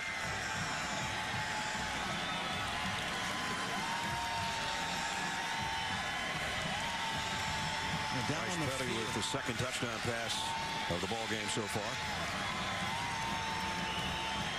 Started a little slow. Has done a nice job of allowing this game to unfold and to not get frustrated against TCU's defense, because you just got to know they're going to make some plays. They're going to create some negative plays. You just got to hang in there. When you get opportunities down the field, you have to capitalize on it. Extra point is good. 7:07 remaining in the first half. Bryce Petty, 11 touchdown passes on the season now. This is his second of the day to Corey Coleman, and it's 21-17. ESPN College Football on ABC. Brought to you by AT&T. Mobilizing your world. And Bank of America. The 110th meeting between Baylor and TCU, and it's a dandy. We expected 1,000, maybe 1,200 yards of offense. We're halfway there, lads. 500 and something. Both teams showing their big play capabilities. We talked about explosive plays, runs of 10 yards or more, passes of 20 yards or more. Who would have the most by the end of the day?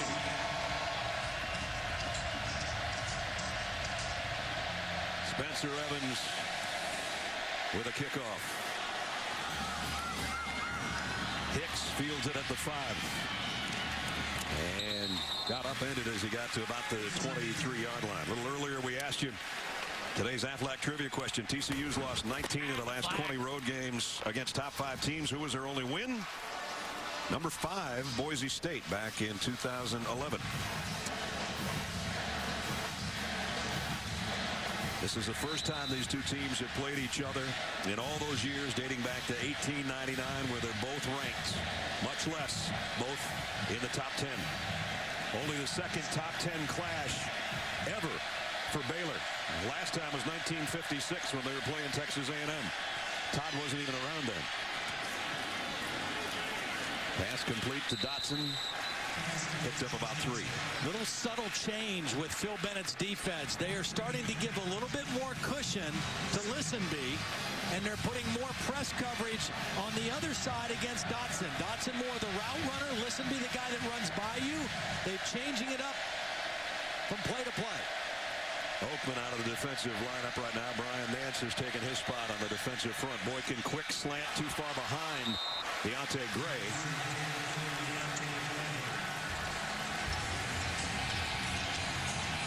Boy, when they've got it going, they've got big plays, touchdowns, and then they've got 3 and outs.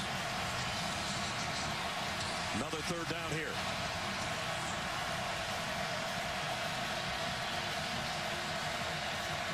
If he sees press, he might take a shot at Listenby over the top. He's hit, and down he goes, and the ball is out. His offensive line covers for him. But it's going to be a punting situation and another 3 and out. Bryce Hager made the hit on Boykin. Yeah, nice delayed blitz by Hager. He's going to kind of come slow and then at the last minute loop around to the outside where there's nobody to block him and knocks the ball loose of Boykin. TCU very fortunate to get back on that one. Perry's punt short. Bounces and goes backward about 7 yards. And this is going to be great field position right now. Baylor, their defense comes up with a play, and now their offense sets up shop at the 40-yard line. And a perfect spot to go play action deep right away on first down. We'll see if they do it when we come back.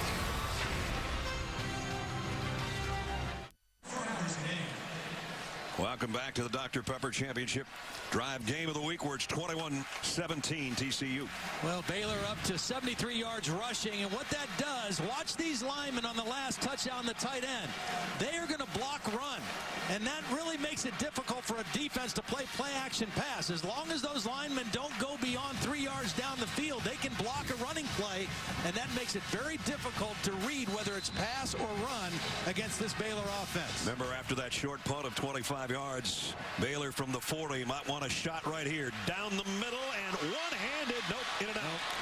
Armstead had it, couldn't hold it. That's a hard catch for a 6'6" former offensive tackle running full speed down the middle. You got to throw that one up around the 4 and the 1 for him. Yeah, he's kind of dangling that arm that he tried to haul it in with as he heads to the sideline. Gus Penning will come in and take his spot at tight end on 2nd down and 10. There's Chafin. He kind of bulldogged his way for about 5. Chafin's given him a little spark running it. Linwood had a huge game last week against Texas. 148 yards on 28 carries. We mentioned Johnny Jefferson out of the ball game. They've had Coleman back there. Now Chafin giving him another guy to go to. 3rd down and 5. Petty had a guy right in his grill, and he tried to get the pass out there, and Mallett was the guy applying the pressure. Incomplete. 4th and 5. Yeah, but that's a throw that Bryce Petty's got to make. 2 throws on this drive with great field position, both inaccurate, that could have been big-time plays. That would have been an easy conversion on 3rd down. 2 out of 3 today on 4th down. They go again here. Got to get to the 30-yard line for the 1st down.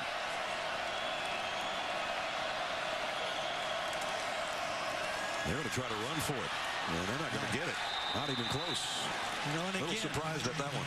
Well, they tried to fool him with the run, but the bad throw on 1st down, which would have been a big play, and the misfire on 3rd down, which would have been a conversion, stalled the drive. 2nd time today that TCU takes over on downs, and they got it back with 5:09 remaining, and all their timeouts left, and a 21-17 lead.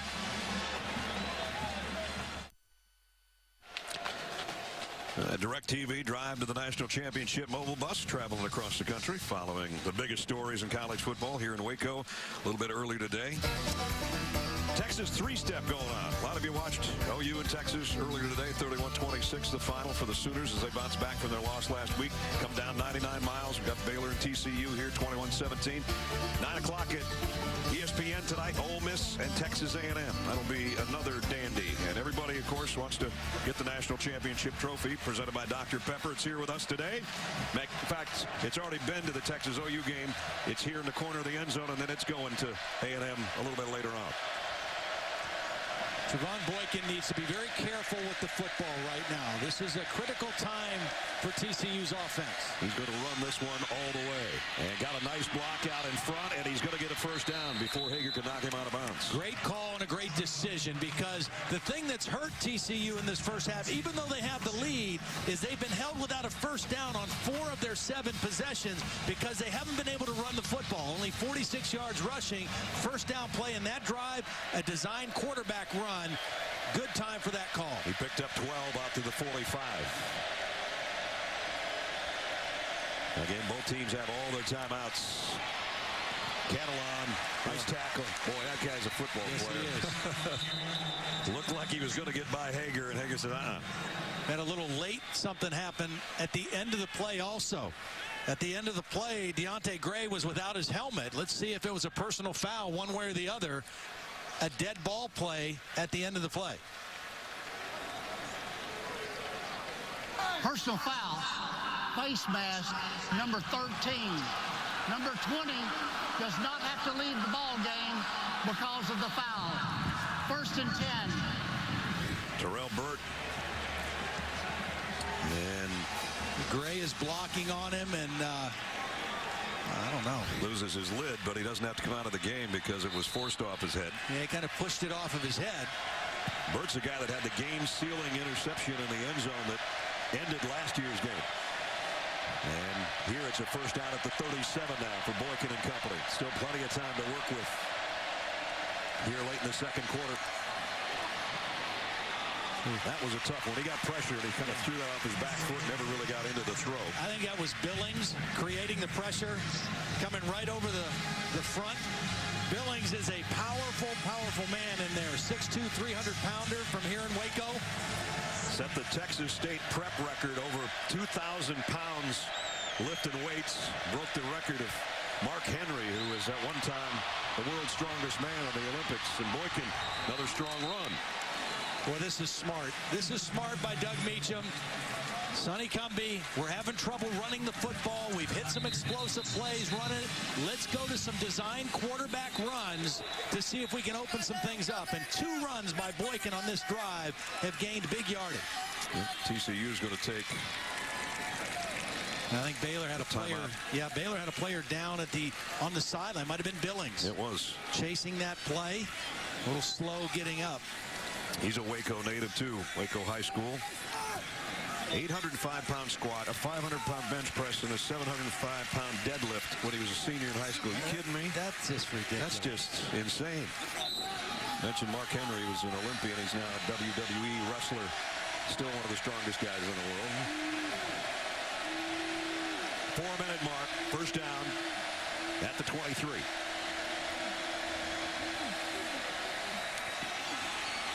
I don't know how Boykin got away from the first guy. The first guy stayed with it, though. Sean Oakman does make the tackle.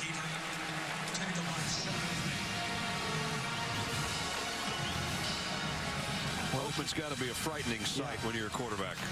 He's huge. And he's fast. Great wingspan.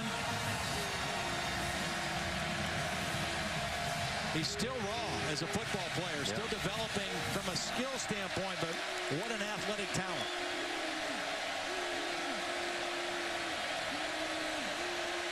Second down at 10.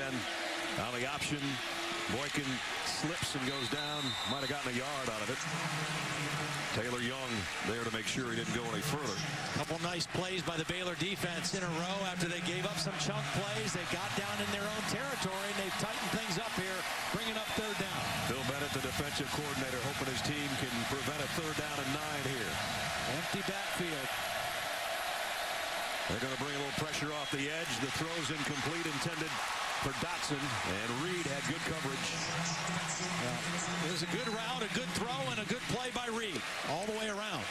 That's a win for the Baylor defense. They're going to force a field goal. Oberkron 6 out of 9 on the year. He's had 1 blocked. Force a field goal, and a lot of time left in the first half for their offense. Zach Allen to hold. It'll be a 39-yard attempt. This one's going to be coming right at you. And right through the middle.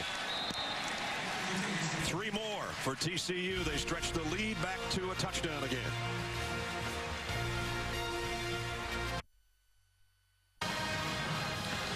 Now the chase for the NASCAR Sprint Cup heads to the second race of the contender round now. It's win and move on. 12 nations battle. 8 will advance. Bank of America 500 Charlotte. Coming up tonight, 7 Eastern, 4 Pacific on ABC. We got a NASCAR race going on here in a football game. 24-17.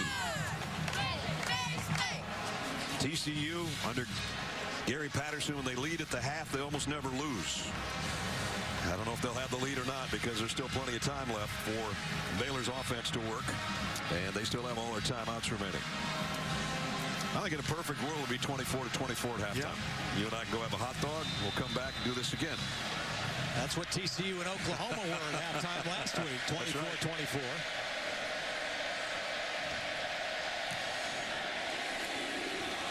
Shorter kick this time to the 5 to Hawthorne. Only got to about the 22, though. That's where Baylor will start with 2:39 remaining in the second quarter. Well, we talked about explosive plays in this game. Which team would have the most? Runs of 10 or more, passes of 20 or more. TCU, 3 runs, 3 passes. Baylor, 3 runs, 4 passes. And we also talked about turnovers. Baylor has the 1 turnover. TCU to this point 0. So that's why we have such a close ball game. Last year, Bryce Petty completed 62% of his passes for 4,200 yards and 32 touchdowns with just 3 interceptions. Today, not quite as sharp, but he does have 2 touchdown passes in the first 2 quarters so far. You just have to take advantage of opportunities. Here comes a shot downfield. Overshot his intended receiver, Katie Cannon. See, a defense like TCU, they're going to contest everything. They're going to contest every run. They're going to contest every pass. And it's hard to have like a 25 for 30 type night thrown against them. You're going to have 50% type completion rates, but you're going to have opportunities to make some big plays down the field, because of the way they play and how aggressive they are. Bryce is 11 of 25. He's 12 of 26. And complete to Cannon this time, short of the first down by about a yard. So 3rd down and 1, and this is one they could really use right here. Corey Coleman in the backfield again. The quick throw is a first down toss, and just barely. Forward progress is going to give it to him by about a yard. Levi Norwood made the catch. The defense was right there, but he had about a foot across, 2 feet across the first down marker before he was knocked backward. So they move the sticks to the 33. This is the 50th play in the first half for Baylor. And it's a deep ball by Petty. Got a man and got him on the run. Katie Cannon, touchdown.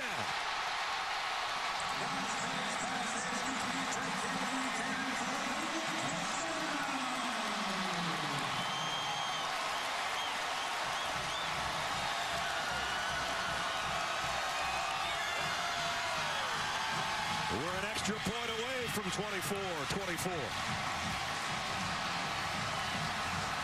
That was a beauty. Yep. And I think Kevin White expected some help from the inside from a safety. He had outside leverage on that route, and there was not help coming in time. And a beautiful throw by Bryce Petty. Again, you have to take advantage of those opportunities. We said maybe to be 24-24 at halftime. We still got a minute 49 to go, though, and we got a flag down on the extra point. Here's the touchdown again. Now watch the outside position by the corner. He thinks the safety's going to help. The safety's late getting there, and Bryce Petty reads that and lays it out for Katie Cannon. A little mix-up with the TCU secondary.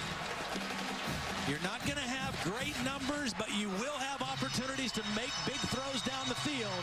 And Bryce Petty, patient and takes advantage of it.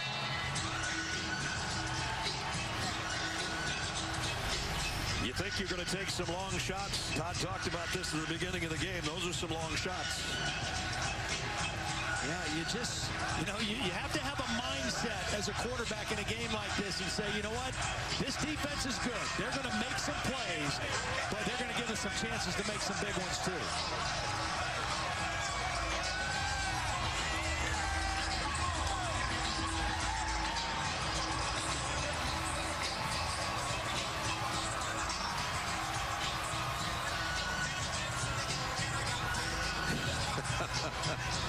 Only 5,140 in here. They haven't led, but now they're tied.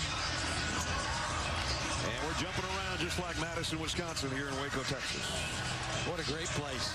It is.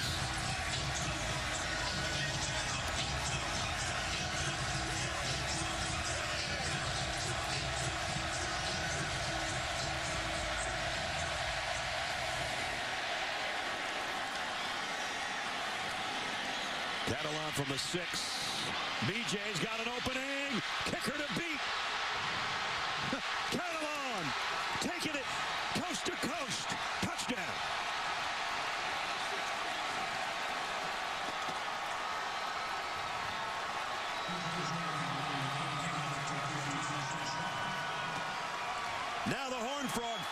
Bucks can jump around. They're back in front. 94 yards for the touchdown. Boy, just a breakdown in coverage for Baylor because nobody even got a glove on Catalan. You know, his 2 touchdown runs, he wasn't touched. Yeah, he wasn't touched on that one either.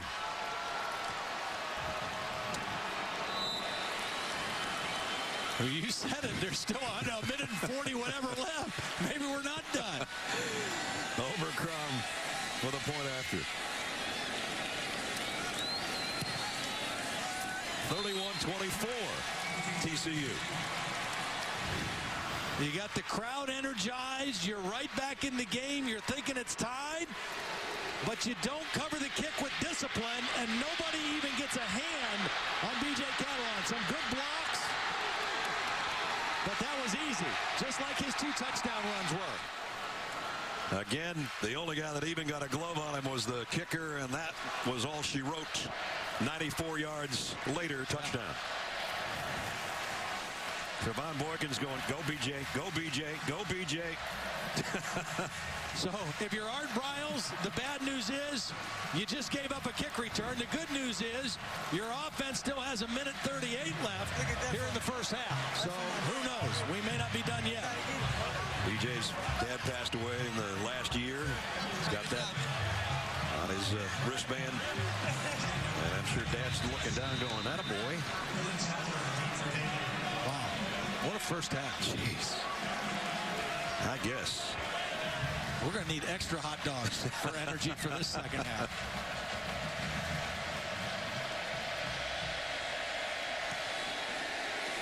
Overcrom, this one's deep, and they'll bring it out to the 25, and we've got a chance to check in with Robert Flores. Robert. All right, Brad, North Carolina inching closer to undefeated Notre Dame in South Bend. Marquise Williams to Quinshad Davis. Brings the Heels within 2 at the half. Meantime, over on ESPN News, LeBron James and the Cavaliers facing the Miami Heat in Rio de Janeiro. LeBron James inside to Anderson Varejao. It's very early in the first quarter. 18-14 Cavs on ESPN News. Sure, LeBron and Chris Bosh aren't having any kind words to each other after the past week. They former teammates not talking now, I guess. Here we go, minute 38. Don't go away. Baylor with all its timeouts. Petty. Gonna go down. Sacked by Paul Dawson. It was a delay rush by Paul Dawson. He didn't come right away, but when he saw the backs block, he came late on the pass rush and was able to get to Petty. Petty wanted to throw that ball early, and it was not open. So a loss of 5 on the sack, 2nd and 15. 3-man rush, Petty the quick slant, and that one, again, a beautiful open field tackle, and that's Marcus Mallett, the middle linebacker. Boy, Paul Dawson and Marcus Mallett, the 2 inside linebackers for this defense, have played outstanding, not just today, all season so far. They've really given outstanding leadership. Dawson was a wide receiver in high school and now is an inside linebacker for this TCU defense. Baylor's got all his timeouts remaining, and I don't think they're going to use one unless they get a first down. And they didn't get it there. Is that Goodley running? Yeah, Goodley is the tailback that time. Timeout. TCU. That's their first. It's 30 seconds in length.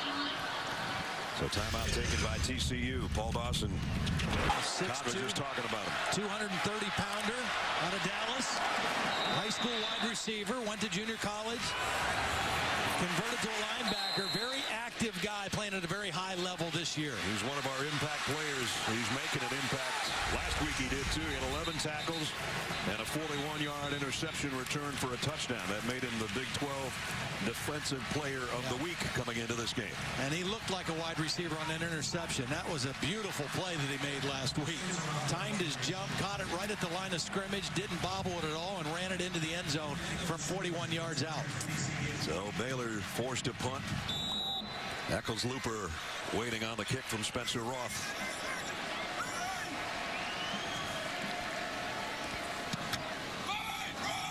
Eccles-Looper might have a shot at this one. Takes it on the fly at the 31. Kept his balance. Still on his feet. Eccles Looper all the way out to the 48-yard line. 49, in fact. 17-yard return. Well, because of that stop and calling timeout, and because of the decent punt return, right now TCU may be thinking, you know what, let's be aggressive here. We could take some shots down the field with Boykin, maybe get a chance to get in position for another field goal attempt with one or two completions. This field position, I think, will make TCU be aggressive here instead of conservative right at the end of the half with 26 seconds left. Just outside the 48, first down. Baylor's bringing some pressure. Boykin's going to take a shot just off the fingertips of Listenby. Colin Brentz is a guy that got some pressure, but that was oh so close to being another big play. Yep. Baylor anticipating TCU would be aggressive, brought a blitz, less single coverage, and that was the right decision by Boykin, just a slight overthrow on the ball. Overcrom, we saw him on the sideline, the kicker. They've got to get about to the first down marker to even give him a shot. He's got a career long of 56. Draw play. Straight ahead to the 47. Hager makes the stop on Hicks. And another timeout with 13 seconds remaining. Timeout. TCU. So we're down to 13 seconds. Quick reminder coming up tomorrow night. Resurrection, one of television's most compelling dramas. It's all new. Resurrection tomorrow night, 8 Central on ABC. Brad Nessler, Todd Blackledge, Holly Rowe, and our ABC, ESPN crew. Waco, Texas. We expected a high-scoring affair. We got one. Yeah. Well, with TCU having one timeout left, the whole field is open for them right now on this third down play. So they could look to work the middle of the field. They got to get a conversion, obviously. But the middle of the field is open as well to them right here with that timeout. I'd like to get it down to maybe the 37-yard line, somewhere around there, to give Overcrom a shot. 3rd and 6.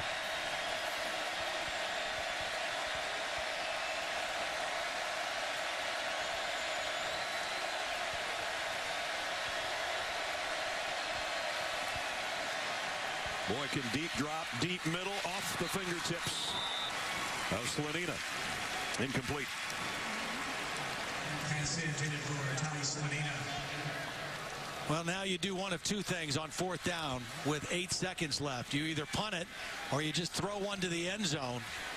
And it looks like they're going to punt the football away. Yep.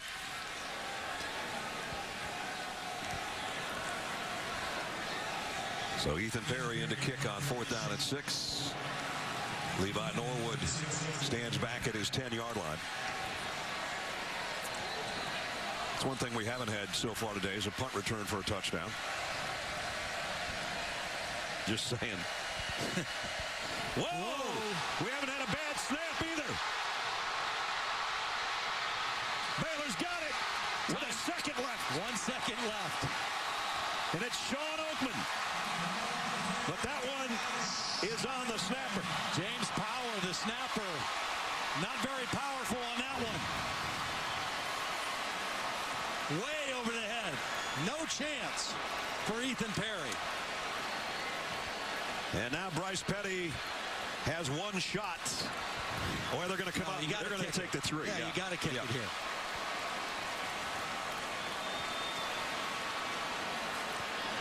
Although Callahan hasn't been Mr. Dependable from field goal territory this year so far.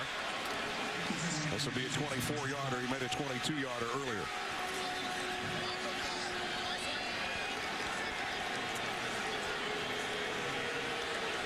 Gary Patterson having a talk with Randy Crystal. I think Gary Patterson is wondering how there's still 1 second left. He's thinking that clock should have run out as Oakman was trying to corral the football. Maybe in Fort Worth it does. Here in Waco, there's 1 second left. It's a whole lot of class.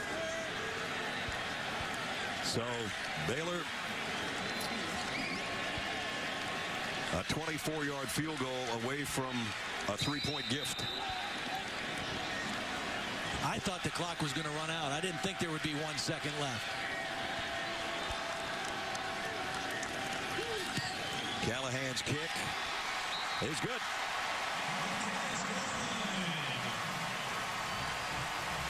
They do get the three-point gift as the half comes to a close.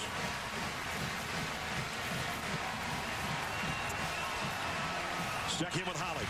Hey, Coach, given the way that their front line is disrupting your offense, what concerns you the most about that? We just got to quit making mistakes. I mean, you give a touchdown, on a kickoff return, you fumble the ball early while you're moving it, and they go down and score. So we've kind of fought back, and I'm really proud of where our team is right now. We're down by 4. We got 30 minutes to play. We're at home. Our crowd's into it. We're going to come back and get this thing. It's the first time you've trailed all year. How do you address it with your team right now? We're good. We're a good football team. We'll be fine. Two good football teams, as a matter of fact. At the half, TCU on the road and with the lead, 31-27. We'll send it to the studio after these messages and a word from our ABC stations. Welcome back to the Dr. Pepper Championship Drive Game of the Week. A battle of two top 10 teams in the Big 12. And they'll bring an extra man. Boykin's going to lay it out long. 2 men out there, and he's got it. Touchdown. This time he gives it to his tailback, who walks in untouched. Touchdown. Petty going deep on first down, and he's got it. And it's a touchdown. Antoine Goodley. Now 10 plays and a touchdown for Corey Coleman. And it's a deep ball by Petty. Got a man and got him on the run. Katie Cannon. Touchdown. Catalan from the 6. BJ's got an opening. Catalan taking it coast to coast. Touchdown. What a first half of football. Third quarter just about set to start. TCU number 9 leading 5th-ranked Baylor 41-27. Welcome back, everybody, to Waco. Brad Nessler with Todd Blackledge. You want some offense? We got some offense for you. 586. This might be one of those deals where whoever's got the ball last might win. Well, it's a 4-point game right now. It was a 3-point game, 41-38 in Fort Worth last year. And we talked about a couple things. Pay attention to turnovers. Both team with 1 in the first half. And explosive plays. Runs over 10. Passes over 20. Baylor with a 1-play edge in that department. But really, probably even because that kickoff return by Catalan has to count as an explosive play. Baylor might end up with 100 plays in this game offensively before we're all done. So, third quarter set to begin, and Baylor's got it teed up. Don't want to kick it to that guy necessarily.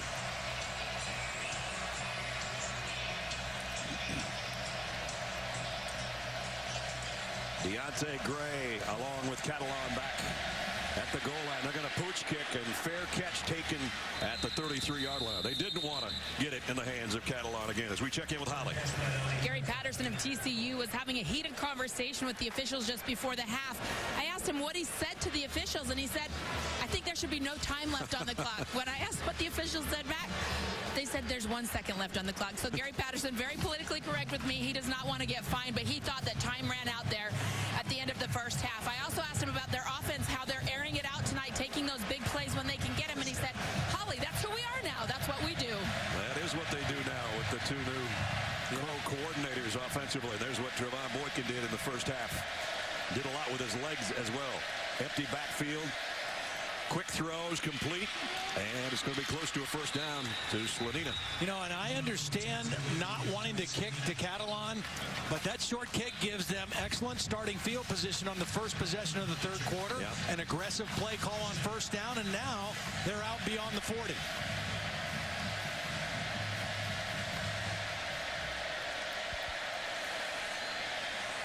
Keeper by Boykin. Ooh, did he get drilled, and guess who? Bryce Hager again. Boy, you talk about fundamental tackling. That's the kind that would make Chris Spielman smile when you run through the man, not to the man, but through the man. Pick up of a couple will be second down at 8. 3 receivers to the top of your screen for Boykin. Second down has been the blitz down for Baylor so far in this game. It is again. Quick slant back to the left side for the first down toss to Listenby. Pick up a 15. Boy, what a route by Listenby. Really stuck that left foot in the ground. Made it look like he was going outside, and a sharp cut back to the inside to get separation for the first down. As Todd said, we're a minute into the quarter, and TCU's in Baylor territory.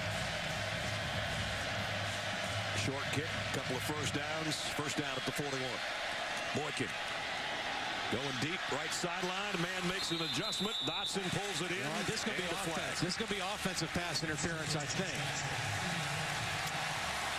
This was a severely underthrown ball. I mean, you know, there's one thing to throw a back shoulder throw. This was severely underthrown by Boykin. Pass interference. Offense. Number 9. Be a 15-yard penalty. First down. Reed is in coverage, number 9, and he's in good position, and Dotson sees how far it's underthrown. A little bit of a push-off, wasn't much, but enough to draw the flag. Had that left hand on him. I don't know. I don't either. They're not in Baylor territory anymore with the penalty. Back at the 44-yard line. First and 25.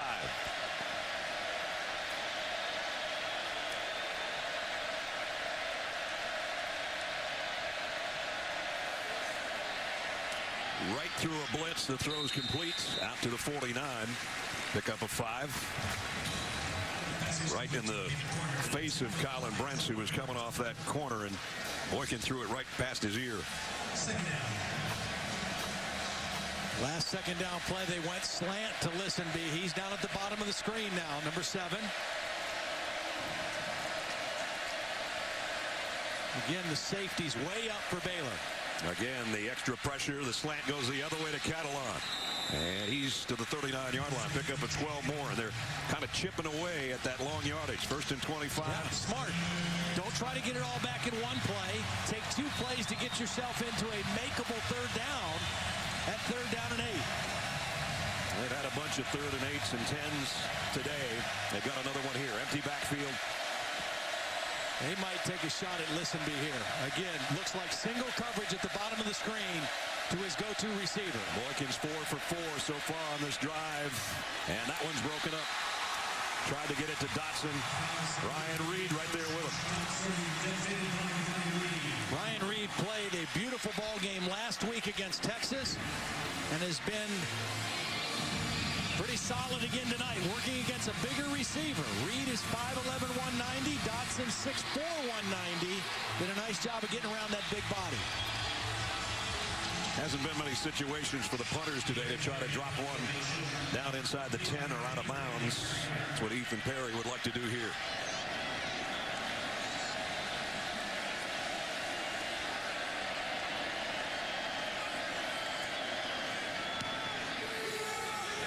This one should bounce backward.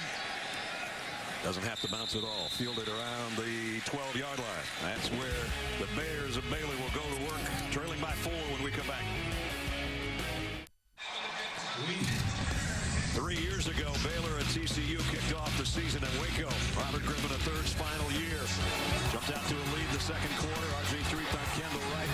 Baylor would open up 47-23 lead after 3 quarters. Fourth quarter, TCU stormed back with 25 unanswered points.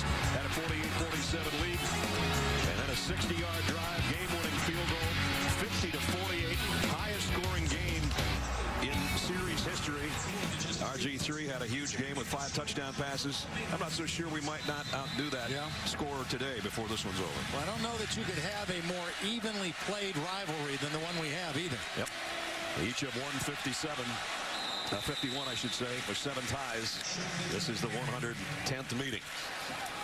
You know, that first half, Bryce Petty, we talked about the mindset you have to have against a defense like this. Right around 50% completion, but he averaged 20 yards per his 15-yard completion. And they get a first down on the ground. See, now they've run 2 plays. That sets up a play action and a chance to throw the ball down the field. And again, what makes this Baylor offense difficult to read is a lot of their play action passes. The linemen and the backs and the tight ends are all blocking run, and the quarterback and wide receiver are throwing play action pass. And now they got Goodley, a wide receiver, in the backfield with Petty. Gets the handle, but only gets to the line of scrimmage. Paul Dawson again made first contact from his linebacker spot.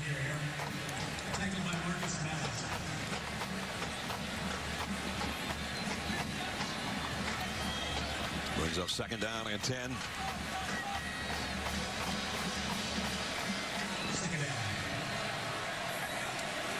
Petty with an empty backfield. Running out of time. On the move and on the run. Throws an interception to Kevin White. First mistake of the day for Petty. Well, you know what I think happened? I think he got caught in between. Do I throw this away or do I try to get some yardage? And the problem was he threw it to the inside of his receiver instead of the outside. He's got to throw that between the receiver and the sideline, and Kevin White was there for the timely interception. You know, that's one of those times as a quarterback, the defense wins. You either run it for a couple yards, you throw it away and play the next down. I think he got caught hesitating in between and made a costly mistake. You saw TCU's defense. They live off turnovers. Every game they seem to get at least one. That's White's first interception of the year. They fake the pitch. Boykin going to the end zone. And penalty markers, and also caught for the touchdown.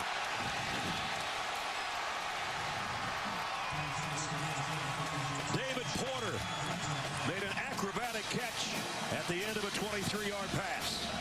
Well, they've run option enough to set that play up. They faked the option. It was a two-man route. They had one receiver running the crossing route to the middle of the end zone, and Porter running the wheel route to the outside. And Boykin got the touchdown. Defense, number 13. The ruling on the field is a touchdown.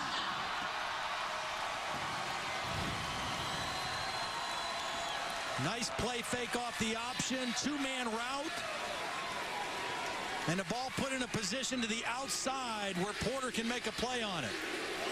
Now he caught it, but was a foot down when he caught the football. Yep, there it is. It's under review.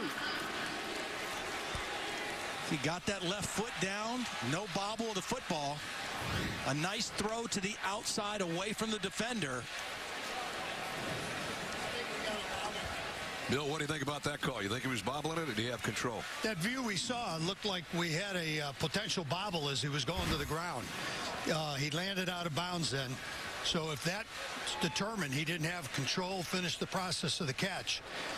Right in there. But it looks, from that angle, it looks like he secured the ball. Well, I don't know if it's enough to change it. The left foot landed, but he was still trying to capture it at that point.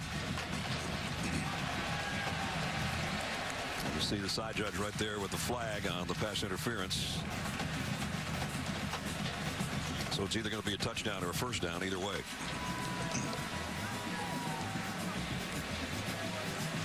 And David Ames is our replay official, talking things over with Randy Crystal. And the ruling on the field was a catch for a touchdown. Right.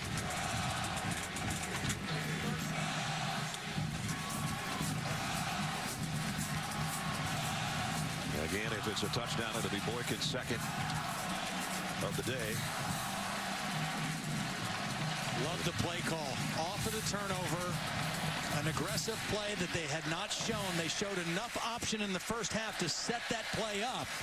And they got what they wanted on the play action pass. Talk about quick points off turnovers. That would be an 8-second touchdown difference after the pick by White.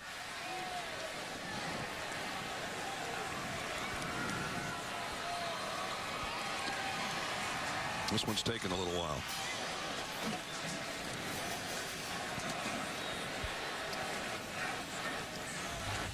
Both sidelines anxiously awaiting the outcome of the replay review.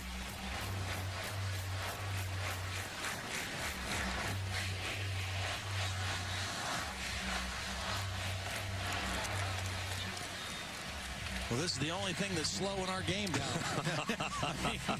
Because these two teams aren't playing slow, that's for sure. Should we do a whole bunch of replays right here just to fit them all in for you?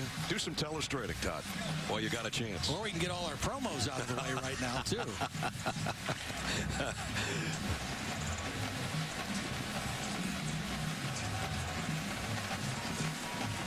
But this is a big call. There's no question about it. And we're finally going to get it here.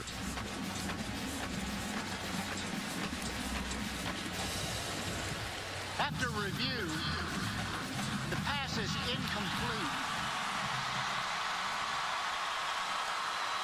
There is, however, pass interference on the play. So it will be first and goal from the 8-yard line.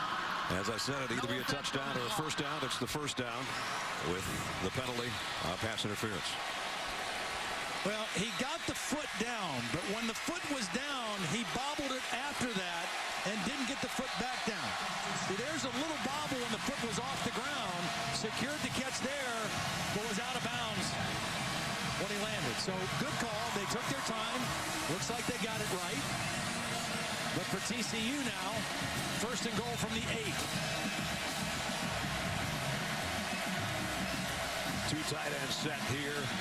Boykin has run out of this formation earlier in the game. He's going to give this one off to Catalan. And this time, nowhere to hide. Blackshear the play. Can't make that decision if you're Catalan. You got to put your nose down, your shoulders down, and get what you can get. You stop and try to go the other way on the 8-yard line. You end up on the 9-yard line.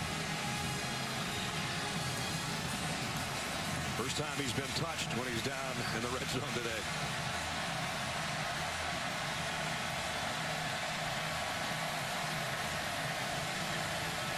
Second down and goal.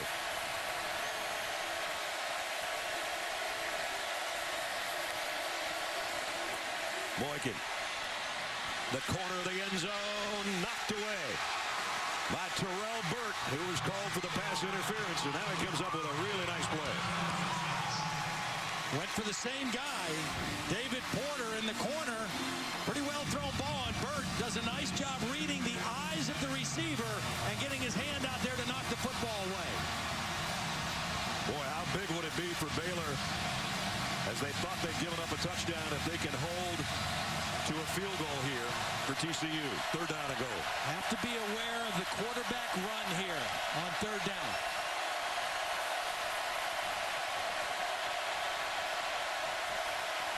Boykin, the fade to the corner again. And this one, another flag flies in. We'll have another pass interference. This one on Ryan Reed. I don't think he knows it yet. Now he does. Well, they just keep testing you. You know, that's the thing with both of these offenses. When you get up and play tight coverage, they are going to continue to test you with throws down the field. Pass interference, defense number 9. The foul occurred in the end zone. The ball will be placed on the 2-yard line. First and goal. Got his hands on him, pushing, not playing the ball. Never turned around to look either. I mean, it's just too much contact and an easy call to make. First and goal at the 2.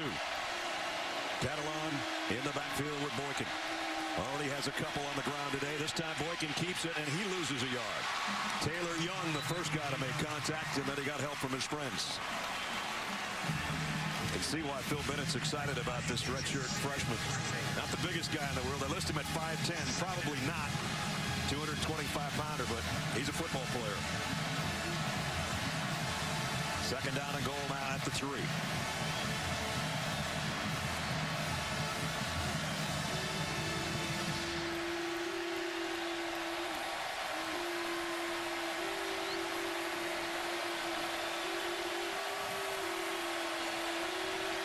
Two tight ends, both receivers to Boykin's right.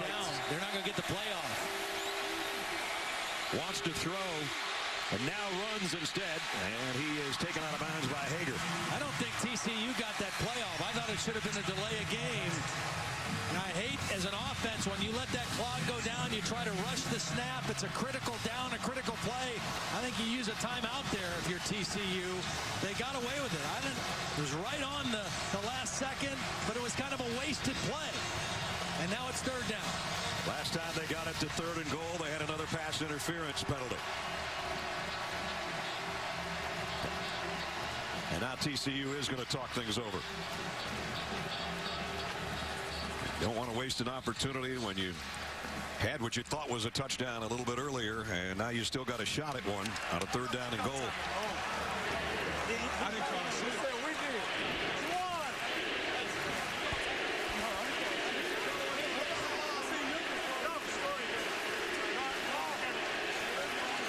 So one more stop by Phil Bennett would force a field goal, we think. Not that we are going to say that's the way Gary Patterson's thinking right now. You got to score as many points in this one as you possibly can. Don't forget tonight on ESPN, SEC doubleheader for you. First at 6, 7th-ranked Crimson Tide face off against Arkansas. Then at 9, 3rd-ranked Rebels are at College Station to take out number 14 Texas A&M. Both games also live on Watch ESPN. 2 good ones coming up tonight.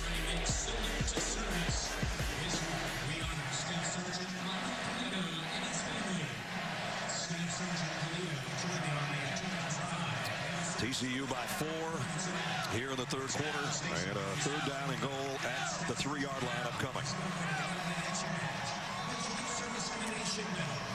See what Doug Meacham and Sonny Cumbie have come up with, the 2 coordinators for TCU. Doug Meacham was the offensive coordinator at Houston last year. Was at Oklahoma State for several years before that. Former offensive lineman at Oklahoma State. Sonny Cumbie came from Texas Tech, a former quarterback there who was actually recruited to Texas Tech by Art Briles. Yeah. So, you know, in this conference, everybody is kind of doing the same kind of thing offensively. They all are playing this spread-type offense, no huddle, up-tempo. And I don't think there's a whole lot of secrets left anymore in the Big 12.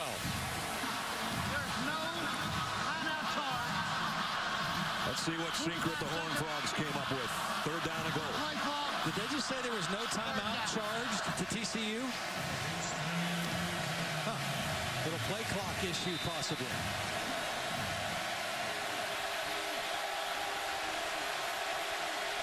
Boykin, again the fade.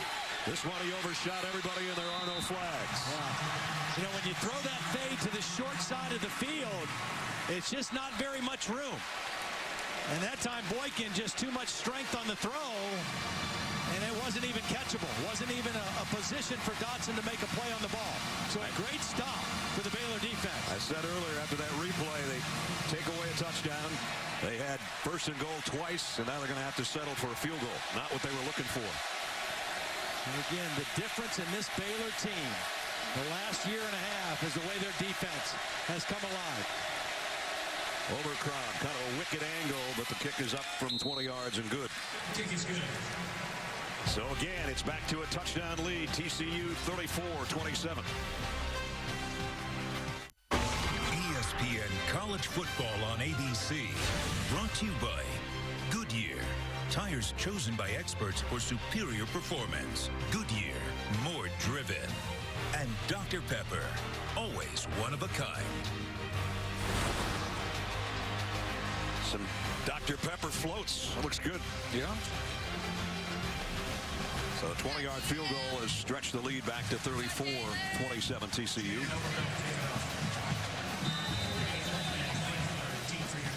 Devon Boykin has his team in front here midway in the 3rd quarter. Overcrown to kick.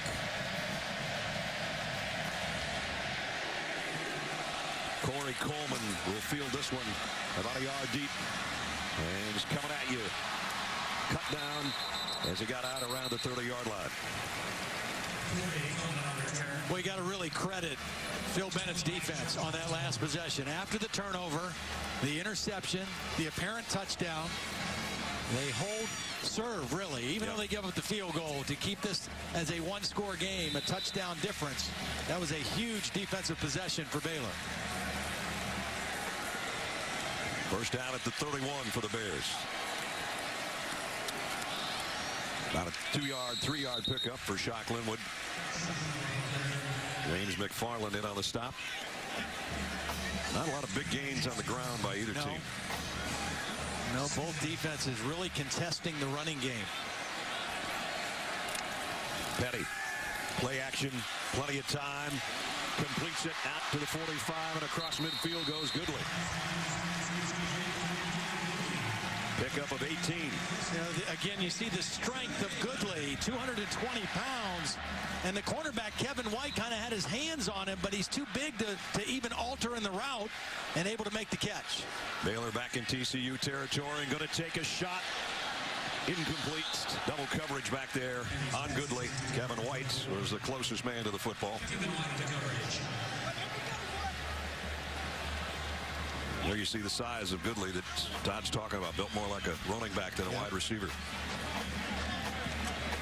Which makes him hard to cover, and it also makes him difficult to tackle after the catch. 50% performance with 3 touchdowns by Petty. And here's a good gainer on the ground by Linwood. First down.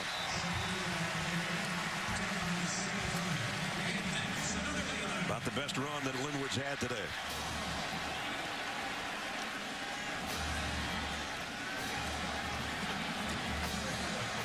Loved how Art Briles described him. That he had this kid had a sweet spirit, but a tough soul. Yeah. First down at the 37. And again, Linwood showing a little bit of soul there, spinning all the way down to the 22-yard line. 16 more yards. So back-to-back runs by Linwood.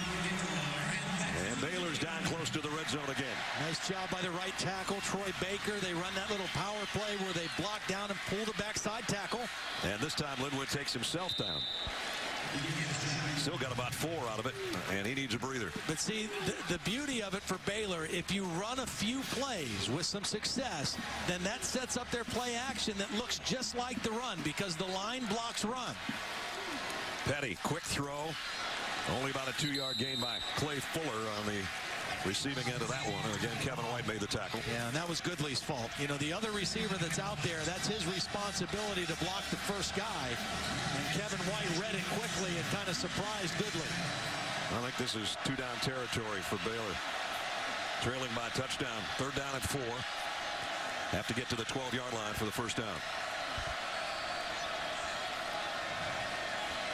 And again, his 3rd down passing is about what his overall day has been, 50%. This one's in and out of the hands of Goodley, and it was Paul Dawson, the linebacker. Goodley's looking for a flag and didn't get one.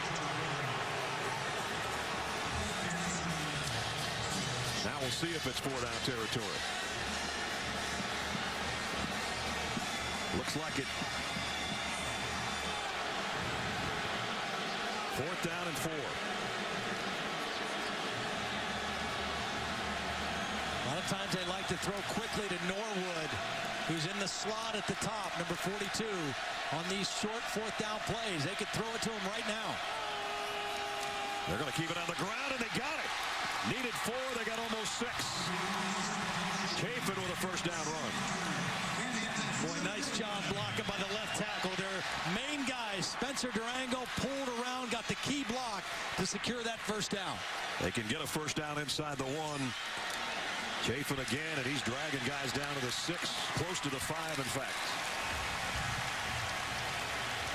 Art Briles leaning on that big offensive line on this drive right now. Kyle Fuller, the center. Blake Muir, the left guard. Chafin again. Stood up at the 5, but he again falls forward inside the 4.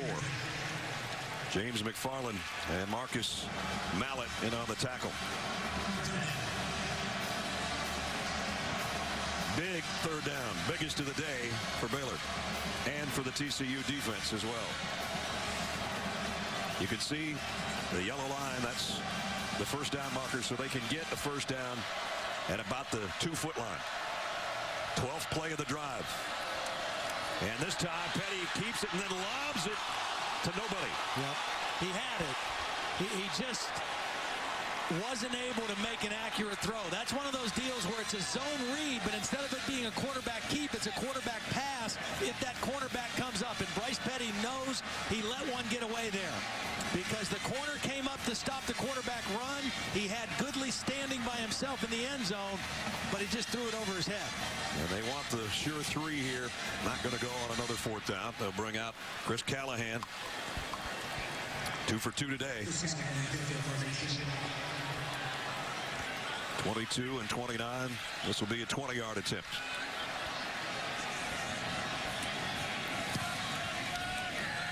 Kind of a line drive, but he got it.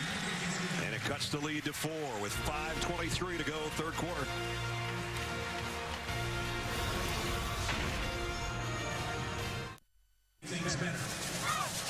Welcome back to the Dr. Pepper Championship Drive game of the week. A good one, 34-30 TCU. Oh, look at that last stop. And this is kind of a triple option for Baylor. Here's the first read. Either give it to the back. The second read is the quarterback run. The third read is if the corner comes off the receiver, Bryce Petty can throw it. They took the first two away. They gave him the third, but Bryce Petty just not able to make that completion, or it would have been a touchdown. Let's check in with Holly. As soon as the ball sailed out of bounds, you could see Bryce Petty just hang his head. He kind of moved his wrist around like, oh, I overthrew it. He came to the sideline. He's sick. But Art Briles, who's not a man of many words, came over, patted his quarterback on the head, hugged him a little bit, said, don't worry about it. Move on. Bryce Petty's got to move on and forget that last play. Kickoff short to the 14. Deontay Gray. And he's not going to make it to the 30 as we check in with Robert Flores. All right, Brad. Taco Bell studio update. Notre Dame has Florida State next week, but they're getting all they can handle from North Carolina. Deshaun Davis to Marquise Williams. Trickeration works in South Bend, and the Heels have a 1-point lead against Notre Dame. Coming up tonight on ABC, Dale Earnhardt Jr., who celebrated his 40th birthday yesterday, racing in Charlotte. Bank of America 500. All right, Robert, thanks. Now, I think if you're TCU, you got to find a way to get Listenby back involved in your offense. He's been your big play guy. He's been a little quiet here of late. Backfield is empty. The throw is quick, and it's to Slanina, and he finally gets wrestled down at around the 37-yard line. Second down. 5 minutes remaining in the third quarter. Very big offensive line for TCU. Doing a nice job of protecting Boykin in the passing game today. Set to pass again. Now he'll run. Didn't get the first down. Got close. About a yard shy. Yep, brings up a third and very short.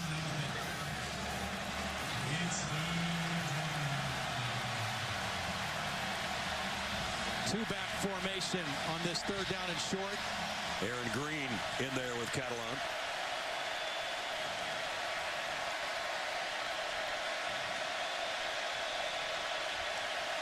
Run blitz. It's Green in the open field and maybe gone. Aaron Green.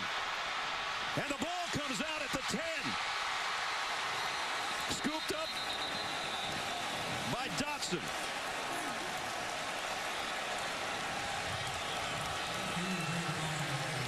Well, you called it. The run blitz took away the second level of defense. And Aaron Green, he just lost it himself. Ryan Reed was in pursuit. And Dotson there to recover. A great call on third and short. Well executed. Vaitai with the big block on Taylor Young. And once again now, TCU first and goal. At the 2. 58-yard run. Travoris Johnson now in the backfield after that long run by Green.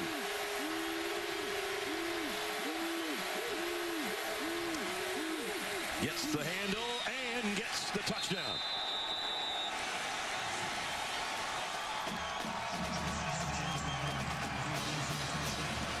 Two-yard touchdown by Johnson. Got a little melee going on after the play. Nice double team by the center, Joey Hunt, and the left guard, Jamel Naff. Good cutoff block on the backside by Buck Jones, the tight end, number 80. You know, they put Johnson in for that short yardage play. He's a 221-pound back. Number 75, defense. The penalty there will be enforced on the ensuing kickoff. Andrew Billings. Yeah, that's twice now we've seen that.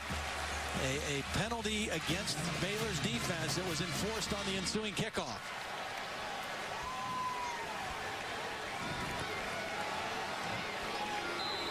So the penalty will come on the kickoff. Overchrome in for the point after. Trying to cap off a 70-yard drive in a hurry again in a minute and a half. And it's good. 41-30. Aaron Green hasn't handled it much today, but he had the longest run of the year so far. Given up by Baylor. This 58-yarder got him down close to the 2. And then it was Trevoris Johnson. Takes it in from 2 yards out, and TCU trying to pull the upset on the road up by 11.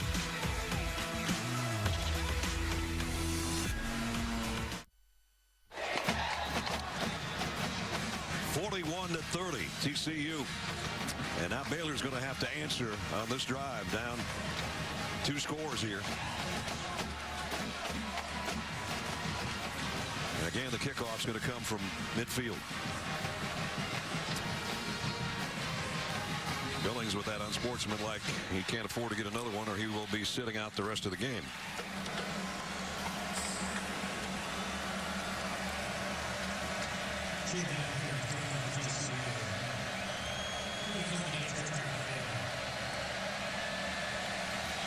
Overcrumb just blasts this one. And no return. They'll bring it out to the 25. Take a look at our Pacific Life game summary. Bryce Petty, about a 500 day, but some long balls involved in there. 3 touchdown passes on the afternoon. Devon Boykin, this long ball, kind of a gift there with 2 guys in the same spot. E.J. Catalon, big game, 2 touchdowns on the ground, and a 94-yard kickoff return for a touchdown. So that's where we stand. A lot of offense and a lot of time left for this group. We said that Robert Griffin, the 3rd game back in 2011, was the highest scoring one in the series. We still got a lot of points, I think, before this one's over.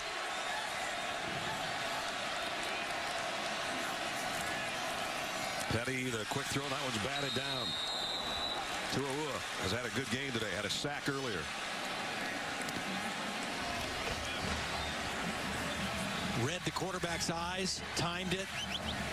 You know you can't get to Bryce Petty. Just read his eyes, read the throwing motion, and time your jump.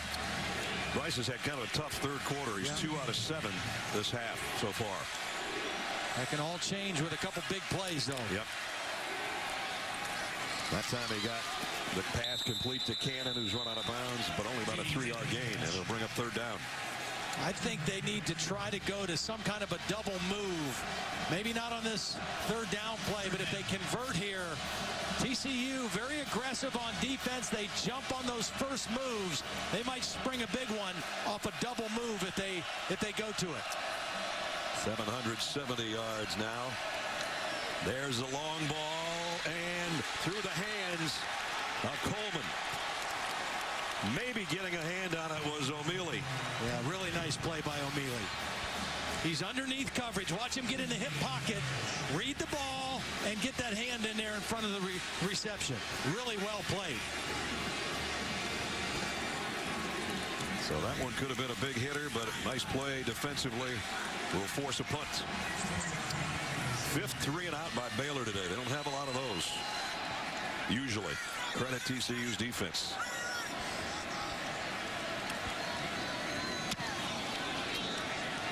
Ross punts, fielded at the 18-yard line.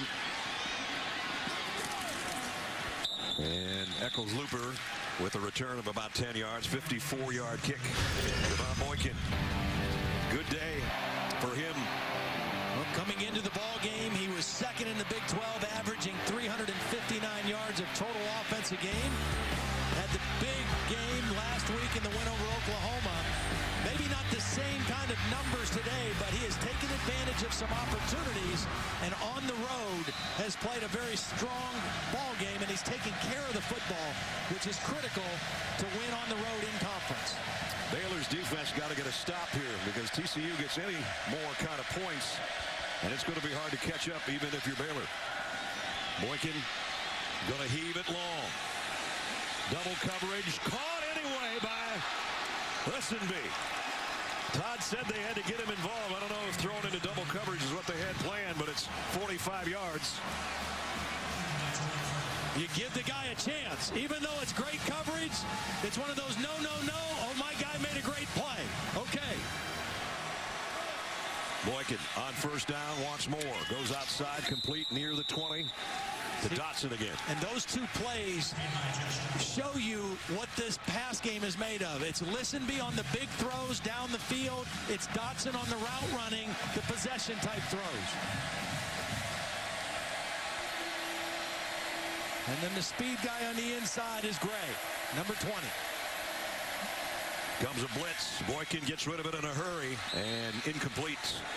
Deontay Gray was the intended receiver. Yeah, and I don't know whose mistake this was, but they had single coverage with Gray with no safety help, and they could have had a big one there. Third down and 3. Empty backfield for Boykin.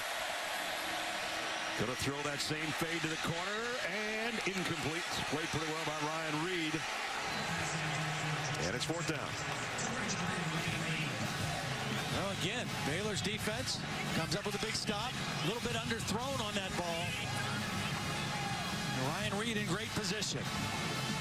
Baylor's defense has given up 41 today, and you can see that hasn't happened this year to Phil Bennett's defense. Well, and they knew that they had not played an offense anywhere near as good as TCU to this point in the season. Overcrow will try a 37-yard field goal to make it a 2-touchdown game. And he's got it, but not by much. 44-30 now. So obviously Baylor knows exactly what they need just to get back in this thing with 2:15 remaining in the third quarter. Reminder for you, chase for the NASCAR Sprint Cup heads to the second race of the contender round. It's win and move on. Bank of America 500 at Charlotte. Coming up tonight. Immediately after our game, as a matter of fact. So a 52-yard drive in just 4 plays, and again, just 49 seconds is all it took. The one big pass play was Boykin to Listenby, a 45-yarder, and then they cap it off with a field goal.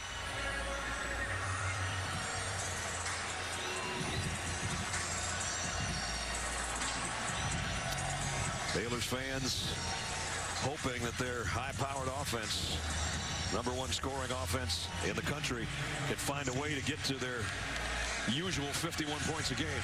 That might be what it takes to win this.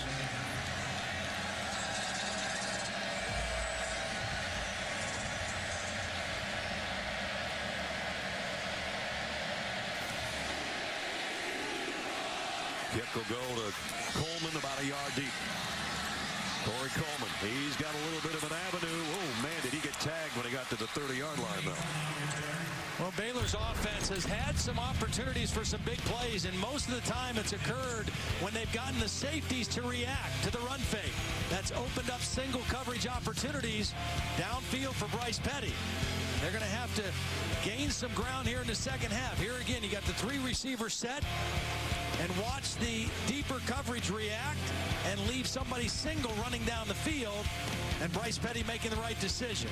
I do think that TCU will stay aggressive defensively here as we get closer towards the fourth quarter, and Baylor will have some opportunities for some double moves against the safeties of TCU. Petty, play action. And the throw short of the first down, but complete to Goodley.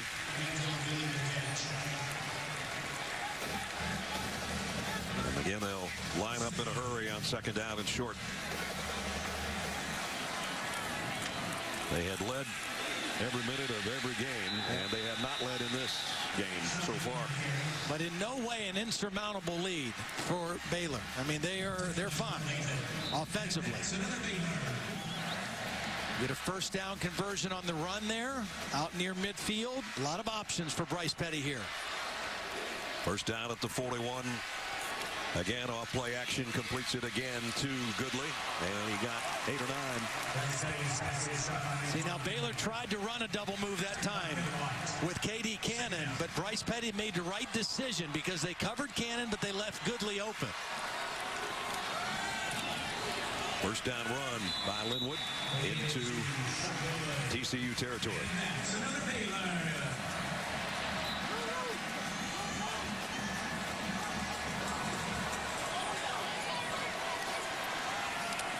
Bryce Petty going deep.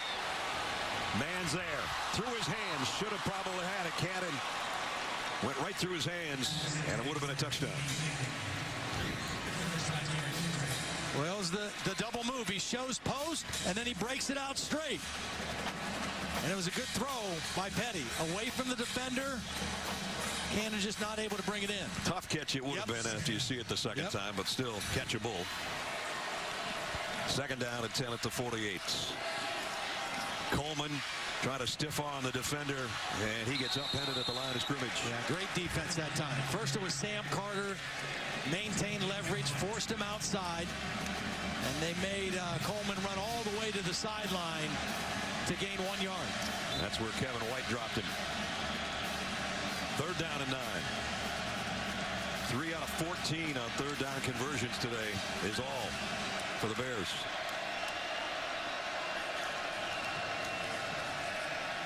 Petty fires long, man there, caught, touchdown.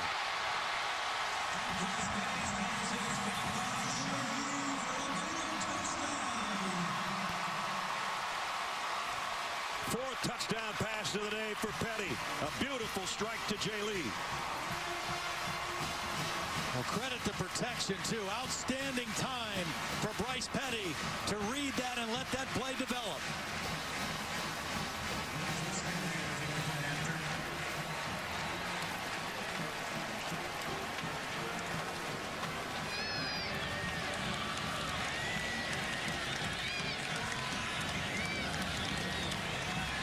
$70 yards in 7 plays. And a dandy of a long ball again off the right hand of Bryce Petty. This play took some time to develop. Watch the protection, the pocket. It was 3 defenders on 2. 2 defenders went with the inside receiver, Lynn Hawthorne. That left Jay Lee open, running by himself, and he ran right by O'Mealy. And a beautiful throw for Bryce Petty. Again, you don't have great numbers in terms of completion percentage, but you do have opportunities to make big throws down the field, and Bryce Petty capitalized again. Check in with Holly. Bryce Petty told us yesterday that the #1 determining factor on how accurate he is whether or not he has a chance to get his feet set. He has been under duress so much today with this defense in front of TCU disrupting him and his footwork trying to make throws, but that time, guys, he had time to get his feet set and delivered a beautiful ball. Time is all he needs if he can just get a little bit. 50% day, but a 4-touchdown outing. And now it's down to a touchdown. 4 touchdowns and the average yards per completion well over 20 yards. So, I mean, it's feast or famine when you play a defense like this. Let's see how they handle the kickoff this time. They had a pooch kick earlier to try to keep it out of Catalan's hands, and they ended up with excellent field position. TCU, I mean, by calling a fair catch. Same thing, but that's Neverland there. It's fielded at the 20. Yeah, I don't like shortening the field this way for TCU.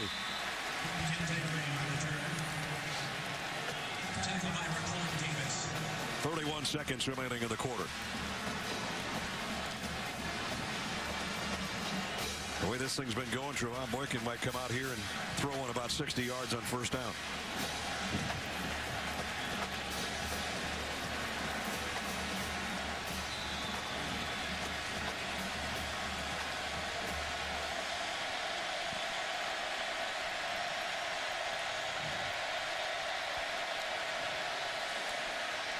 Fly sweep, end around. It's going to be a pass if he can get it away. Echoes Looper going deep and caught inside the 15 by Catalan. Well, this was a great throw, but the play was made by the quarterback, Trevon Boykin, getting a block on Sean Oakman. Watch the quarterback get a key block to enable the throw to even be made. He blocks Oakman just enough out of the way to allow the throw to be made. And what a beautiful throw it was. And a gorgeous catch as well at the 9-yard line.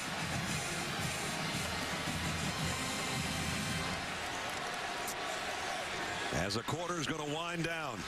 And why not with a big play? And again, you don't make that call if you're a coordinator, if you're backed up deep in your territory. Short kick, good field position, go ahead and be aggressive. Crazy 3 quarters. I don't think you want to go anywhere. This presentation of college football continues after this message and a word from our ABC stations.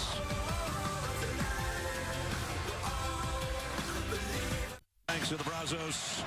What a 3 quarters of football we've had. And here we go. Quarter number 4. And we've got TCU in front. They've got it at the 9-yard line of the Bears, trying to add to their lead.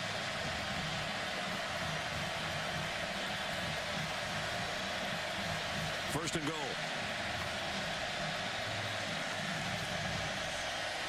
Boykin wanted to throw the slant. Flushed out of the pocket now, and he'll run with it. Got a couple, and then he's taken out of bounds. A.J. Smith with a tackle. Good decision by Boykin. You know, he gave it as long as he could for the pass part of it to develop. It wasn't there, and so he does the smart thing, gain 4 or 5, and get out of bounds. We've had 961 yards of offense so far today. Second down and goal.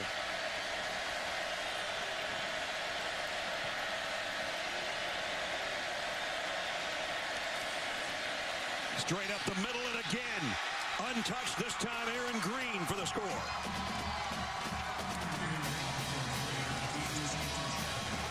Well, Bryce Hager has had a good ball game, but he ran himself right out of the play. Watch Hager right here.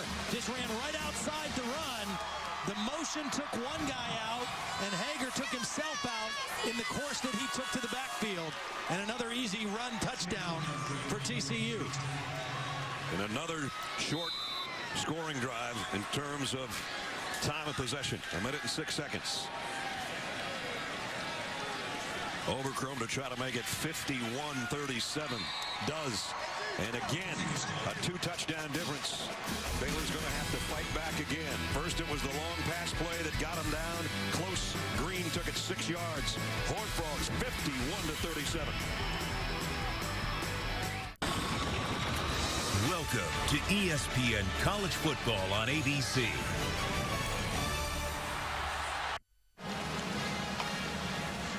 Celebrating its 10th year sponsoring the Good Hands Field Goal Nets, Allstate makes contributions to participating universities' scholarship funds for each field goal and extra point kicked.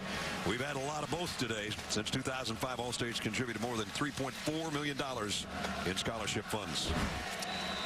You know, coming in, one of the things we talked about at the top of the show, Brad, was we knew TCU with Gary Patterson plays great defense, but this year their offense has given them balance. If there was any question whether their offense and the new look offense was legit, I think they've answered it again today. This kick coming out for Corey Coleman from about 3 yards deep, trying to get to the edge. And he did, and then taken out of bounds at the 25-yard line. B.J. Catalon today, not a bad day, actually. Got a couple of touchdowns on the ground. Wasn't even touched. Should take his lineman out for pizza or something. This long ball from Eccles Looper on the end-around option pass, and then a 94-yard kickoff return for a score as well. You know, he had a touchdown on the ground and one as a receiver last week against Oklahoma, and a 57-yard kickoff return. Today's even better.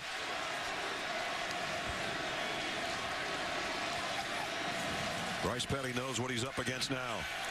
Throws far side, caught by Goodley. Goodley almost got away, but tripped up by Kevin White.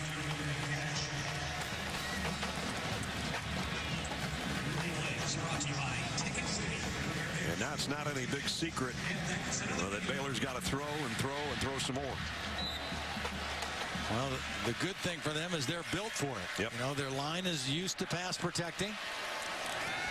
Play action, and Petty is nailed as he was trying to throw. Let's see, was it a fumble or was his arm going forward? That's going to be close. And he's slow getting up, too. You know, he injured a couple vertebrae in the SMU game, missed the game, said this was the first week that he felt pain-free. Was Mallett on the pressure. Helmet to helmet with his own guy, too. They keep it on the ground this time. Maybe he'll let Petty make sure he's feeling all right before he throws another one. He gets it out to the 35-yard line, where it's going to be 3rd down and 11.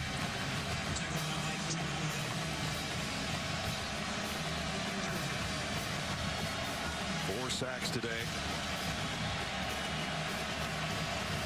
That's a season high allowed. 3rd and 11, and whistle stop play here. False start. Wow. False start. Offense number 4. 5-yard penalty. 3rd down. Jay Lee, the false start, and he heads to the sideline. So 3rd and 11 was bad enough. It's 3rd and 16 now. 10 penalties again on Baylor this week after 10 in the Texas win last week. Changing up receivers. And Petty in an empty set. 3rd down and 16. He's got to get all the way out to the 46-yard line for a 1st down. Flushed out of the pocket. He ain't going to try to run for it. Got a long way to go. Where'd he go out? About a yard short. Yeah, looks to be a hair short. Great effort. He tried to reach the football past the marker, but I think he stepped out of bounds before that happened. Yeah, they're going for it here on 4th and a yard.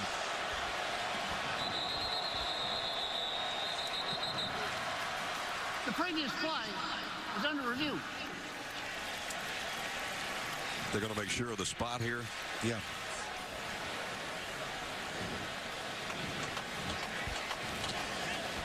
Which this may play in TCU's favor, actually.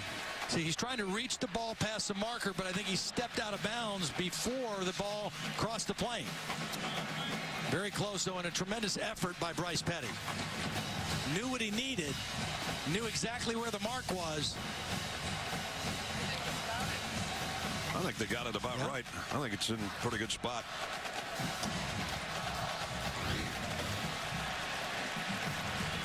But they'll look at it upstairs with David Ames. Art Briles ready to go for it on 4th and whatever it's going to be. Just a little different angle for you. Bill, what do you think? I think we've got a 1st down.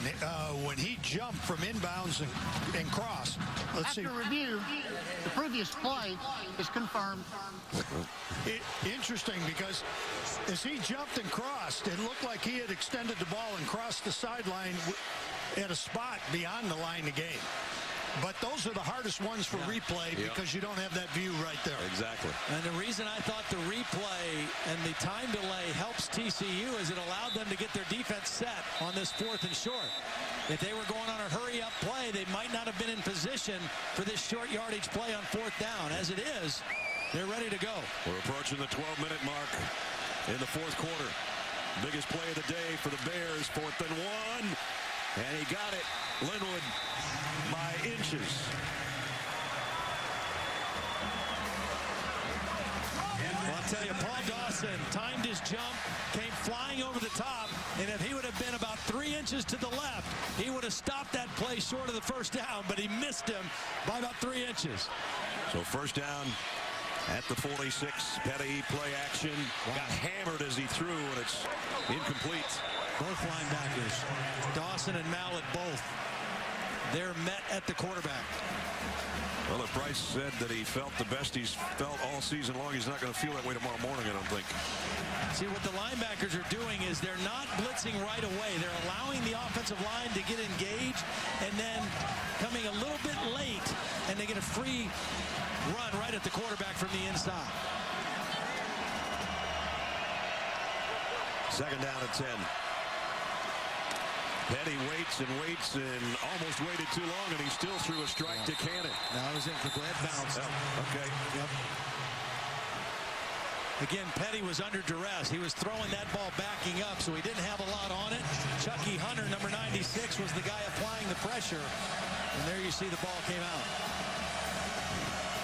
So another 3rd down and long.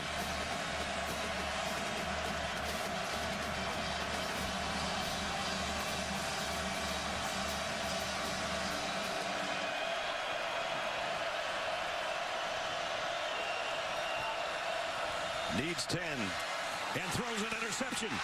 Marcus Mallett going the other way. TCU touchdown.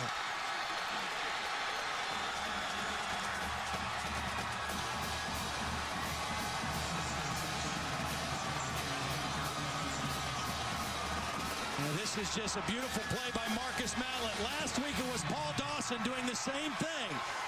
Watch Mallett right in the middle of the screen. Watch him just read the eyes of the quarterback and step right into the throwing lane.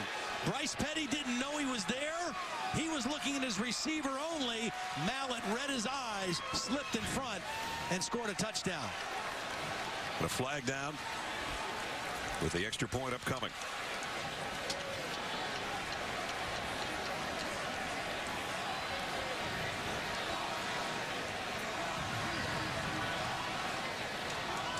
Second interception suffered by Bryce Petty today. And despite 4 touchdowns, now his team's going to be down by 3. And again, the problems on third down. 4 of 17 now for Baylor on third down. This TCU defense can test everything. And when they get a little bit of a lead like they had right now, that was a 3-man rush, a zone defense, and a beautiful zone drop and read by the middle linebacker, Marcus Mallett.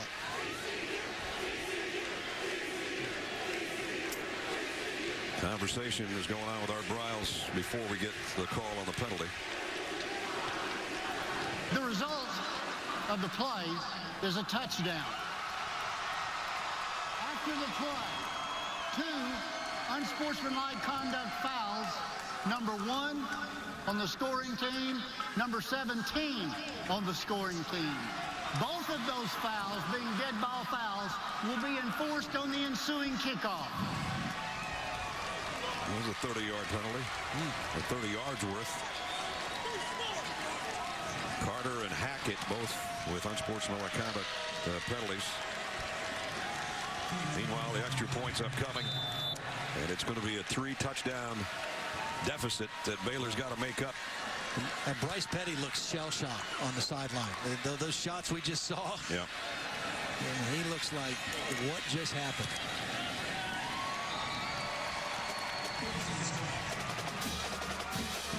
Knows what he needs to do now, and time is of the essence. 11:38 to play. 58-37 TCU.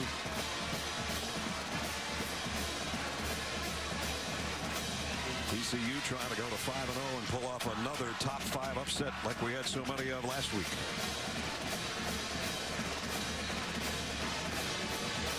We welcome those of you that have been watching Michigan State and Purdue.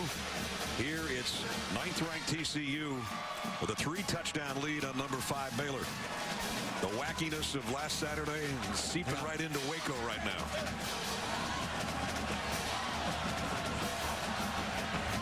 TCU, by kind of a quirky schedule, had 2 off dates in September. So they come in here and they're only 1-0 in conference play and 4-0 overall and ranked 9th. And they made the big jump after they upset Oklahoma last week. Maybe these aren't upsets anymore. Yeah.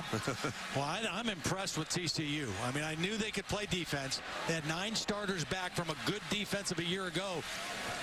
But they're the most improved offense in college football this year. And Trevon Boykin playing at a very high level.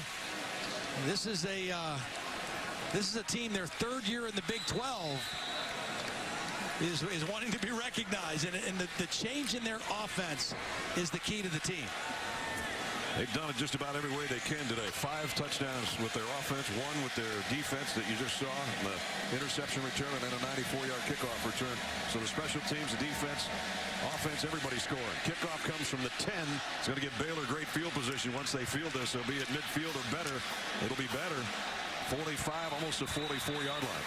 You know, we mentioned this TCU defense. Last week in the upset against Oklahoma, Paul Dawson in the 4th quarter, a key interception that was returned for a touchdown. That turned the game.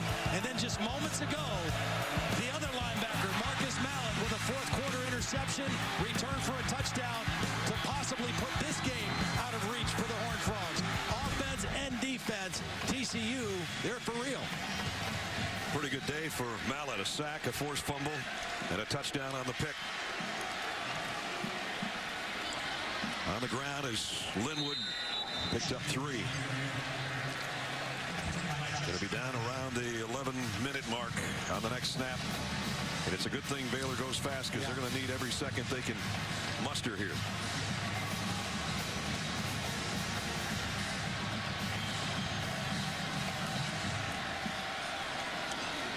This is going to be a first down and then some. Linwood taken down in the open field by Hackett, but he picks up 14.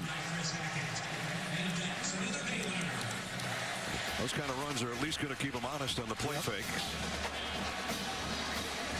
First down at the 28. And now we are at the 11-minute mark. Straight up the middle again. And same result. No, bigger than that. First and goal. Well, Baylor's showing a lot of fight here. TCU expecting a throw-only possession. And Baylor coming out running the football. Chafin now checks into the backfield. First down at the 7. He gets the call. He walks in. Touchdown.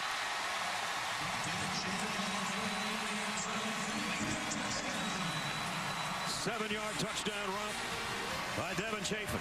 Nice job by Desmond Hilliard, the right guard, pulling around to lead on that play. Made it look easy. Again, TCU, I think, anticipating pass only, and they got kind of punched in the mouth on that drive.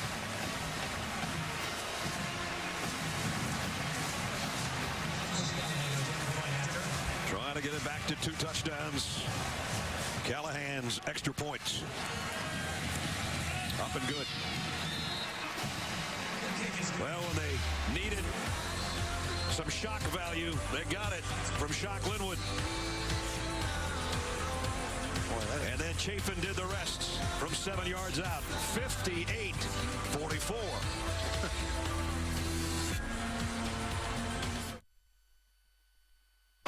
ESPN College Football on ABC. Brought to you by Pacific Life. For insurance, annuities, and investments, choose Pacific Life, the power to help you succeed. And Cadillac. Texas Ranger Museum, and of course, the greatest Ranger of them all, the lone. Kemosabe, we've had quite a game here today so far. We have. 58-44. And there's a lot of time left. There is a lot of time left. A lot of time. We may never get another kickoff from the normal line, though. 58 points, most scored on the road against an AP top 5 team. Here's a high pooch kick again. And this one takes a bounce. And that, you can't call a fair catch after it bounces, can you?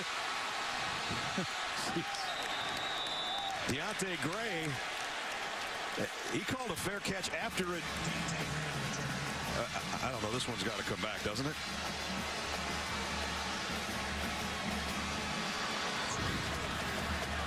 The previous play is under review. Well, he did try to call a fair catch, but it was after the ball had bounced. Bill, what do you think about this one? What do they do with that, Bill? Well, you're right. The ball already bounced, so he doesn't get entitlement to a fair catch. Right. But if he gives that signal, or any signal other than shade in his eyes, that ball's should become dead at the spot he possessed it. Well, not only did he give the signal, he stopped. I mean, he caught the ball and stopped, and then he took off again, thinking, I don't know if I get to do this or not. But I'm going to try it. He probably didn't hear a whistle, so he said, hey, let's go. But again, the unsportsmanlike penalty, the short kick, this has hurt Baylor all night, either by penalty or by choice of kicking away from Catalan after the 94-yard kickoff return. They have given a shorter field to TCU for most of this football game by choice or by the fact of penalty. And we may not have said it because we had already been to the commercial break. The unsportsmanlike conduct penalty was after the last touchdown, and we didn't get it until we were in a break. So let's see what the call is here. After review, the receiver of the kickoff, after the ball hit the ground, gave a waving motion. Any waving motion kills the ball. The ball will be brought back to the 34-yard line. It will be 1st and 10. Well, you heard it first from Bill up here. Yep. That's exactly what happened. Interpreted correctly. Looking great. He's still smiling. He's thinking exactly what you said. Well, I don't know what I'm doing here, but I'm going to take off and see what happens. So they bring it back.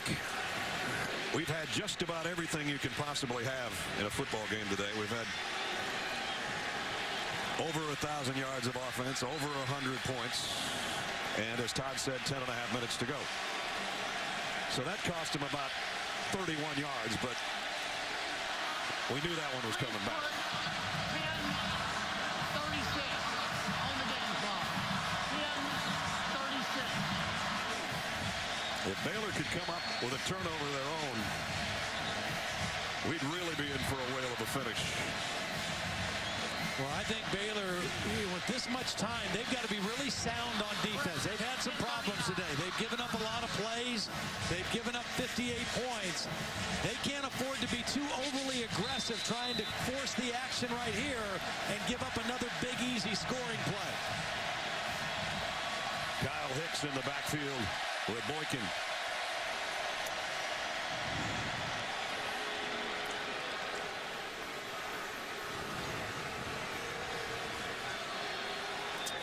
Crowd takes a breather before they'll get noisy here again in a moment.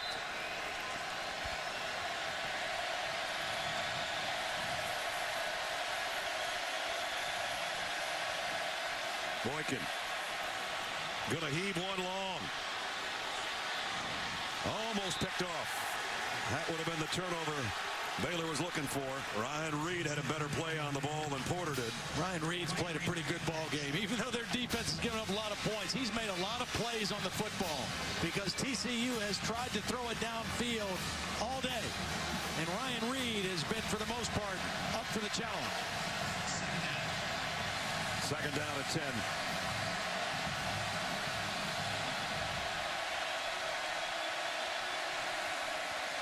Option to Hicks.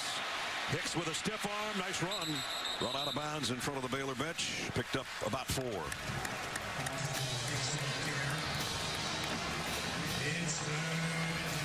Here's a big, big third down for the Bears defense. They're trying to change up personnel. Try to stop a 3rd and 6. Slanina has been the possession receiver for Boykin here in the second half. He's in the slot at the bottom. Low snap. Slant is good, complete to Story. Boy, what poise by Boykin. Bad snap, didn't panic, went down and got the football, and was still able to get his feet in position to make an accurate throw for the first down. Pretty good job by Story. Had to readjust his helmet, get his face mask so he could see the ball coming before he caught it. 8 different receivers Javon Boykin has utilized today so far. Vaitai has moved back to the left tackle position. Joseph Noteboom is playing right tackle. So Fabulajay out of the ball game. They're starting left tackle here on this possession. Boykin runs out of trouble and got about 4 yards. KJ Smith was applying the pressure. He got around that. Nice job picking up what he could. Here's Fabulajay, who Todd was just talking about. Actually a 5-yard pickup for Trevon. Second down and 5 at the Baylor 49 as we approach 9 minutes. Boykin's got cramps. You see him pulling on his foot. He's got a cramp in his calf, in his right calf right now.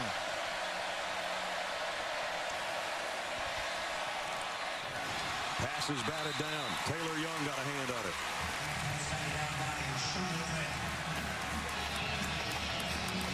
Well, they had 2 guys running into the same area as well. A little miscommunication by the 2 slot receivers on that second down play. Can Baylor's defense get TCU off the field?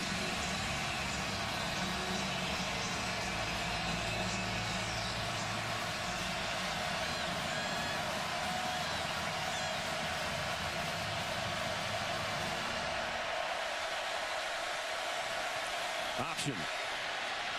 Boykin keeps it and goes down after a pickup of 1. It's 4th down.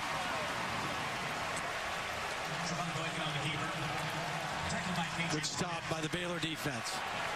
You know, the good news for them also is because Boykin ran out of bounds, because Aaron Green or Hicks ran out of bounds, because there was an incomplete pass, the clock they didn't lose much time until that play. That was the only play where the clock kept running at the end of the play. Ethan Perry to punt, and that's Levi Norwood on the other end.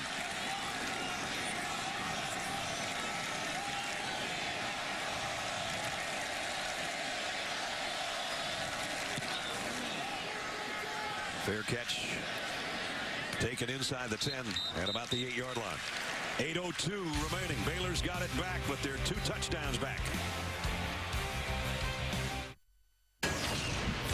I'm Robert Flores with his studio update. Kansas, who has won just 3 conference games since 2008, was tied with Oklahoma State until Tyreek Hill goes 99 yards. Get your cold cuts. Get your cold cuts. And the Cowboys have a 7-point lead late in Lawrence. Coming up tonight here on these ABC stations, Kyle Busch and the rest of the Cup Tour.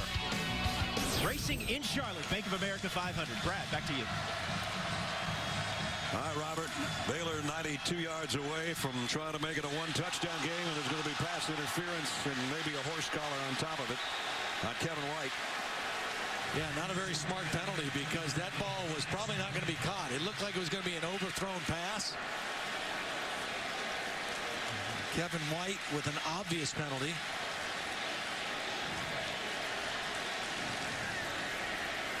He got beat quickly to the inside, and I think he just panicked after that. Pass interference defense, number 25. The result of the play, first down.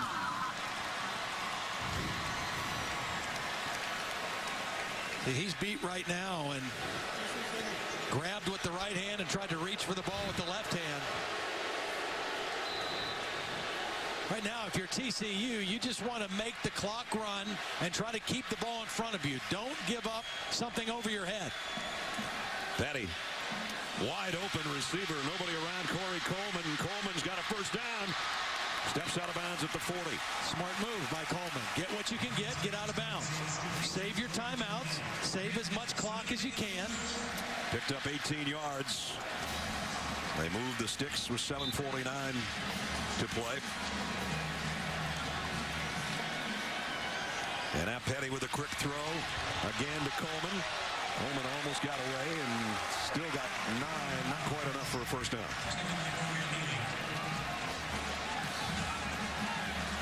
Well, the Bears know they got to put the pedal to the metal and keep on picking up first downs. And here's another one.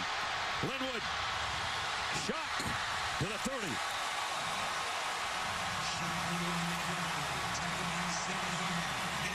22 more yards. Pulled the backside guard, Jarrell Broxton with a nice block. Sneak a run in there every now and then. They almost popped that one for a touchdown. Yeah, and ready for play at the 29. It's Chafin, and he's tripped up after a short game by Dawson, the linebacker. See, the beauty for Baylor is their whole offense on every down, every quarter is a 2-minute offense. It's a hurry-up offense. So they're not playing any differently now with any more sense of urgency at this point in the game than they would when they started the game. So they're built to try to come back in this situation. Play action on 2nd and 9. Long ball, streak on the sideline. Touchdown. Goodley.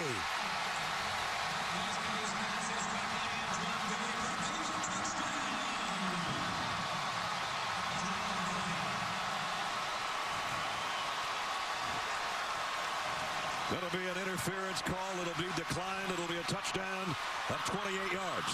Pass interference defense, number 25.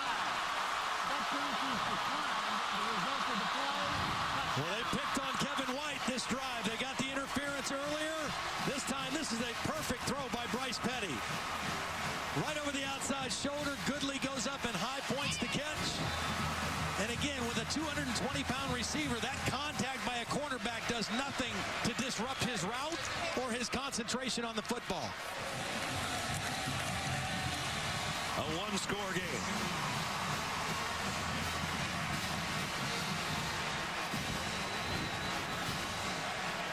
Bryce Petty, they ran it for some success. Go right back to play action. Good protection. Out over the outside to your mature receiver, Goodley. That strong body fights off the contact and goes up and makes a strong-handed catch over Kevin White. Said they were 92 yards away from making it a one-score game. That's what they made it. And it only took them 1 minute and 23 seconds to do so.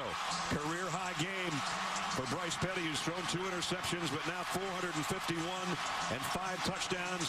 And in the highest scoring game in this series history that dates to 1899, 58-51. No, we're not done yet. Nope.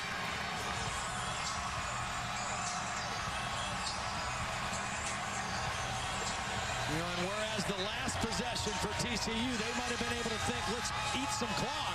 They didn't do that. Now they can't think that way. They got to think aggressive and scoring again.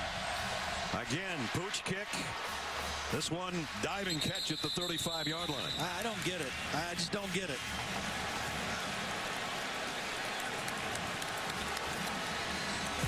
Tonight, coming up, 9 o'clock on ESPN, Bo Wallace and third-ranked Ole Miss at College Station to take on Kenny Hill, number 14, Texas A&M. How does Bo Wallace and Ole Miss handle what's happening to them right now? They won a huge one at home last week. They go on to the road. A very difficult test tonight for them in College Station. Now the test is TCU's offense. They'd like to chew some clock and get some more points because they know what's on the other side. A quarterback who's thrown 5 touchdowns and can do it in a hurry. Boykin flushed out of the pocket. Still on the run and throws it away, incomplete. Yeah, but that's okay for Baylor because not only do they gain any yards, they stop the clock. And 6 minutes and 30 seconds is an eternity for Bryce Petty and this Baylor offense. So they'll let them stop the clock as much as they want.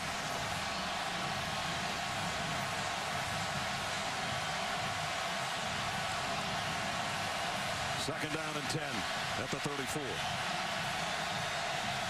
2 backs in there right now, Catalan and Green. They'll give it off to Catalan, sweeping the left side, and he got to the 40. It'll bring up a 3rd down and 4.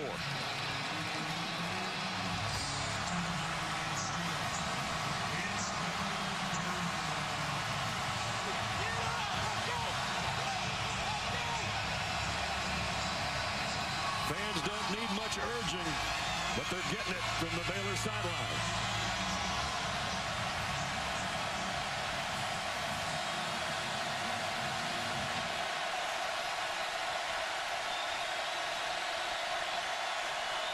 Blitz coming on Boykin. Quick throw, incomplete.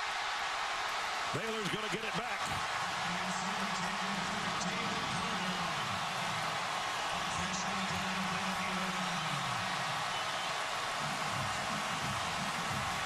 Boykin knew pressure was going to come. He actually got it picked up by Catalan. His back did a nice job picking up the blitz. He rushed that throw a little bit, and when it is that inaccurate, and they got to punt the football. Great kick. Norwood's got to backpedal all the way inside the 10 again. Well, they went 92 last time. If they go 92 more, we're going to be tied. Hang around. We'll find out together.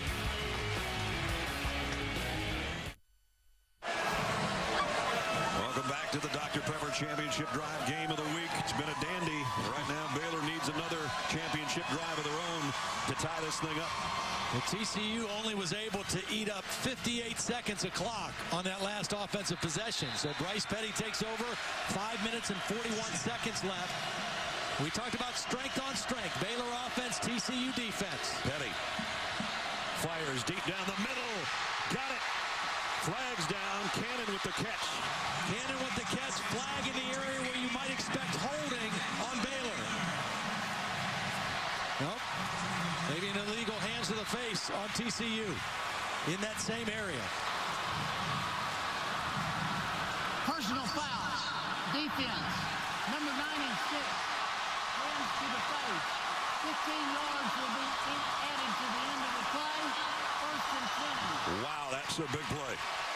15 on top of what they picked up, 26 on the pass play. There it is right there in the middle. Actually, he had his hands on the jersey, but it was pushing up into the face mask. Bears at the midfield stripe. Down a touchdown. And on the ground, a nice run again by Linwood. Hesitated a little bit. Found the hole he needed and got 10.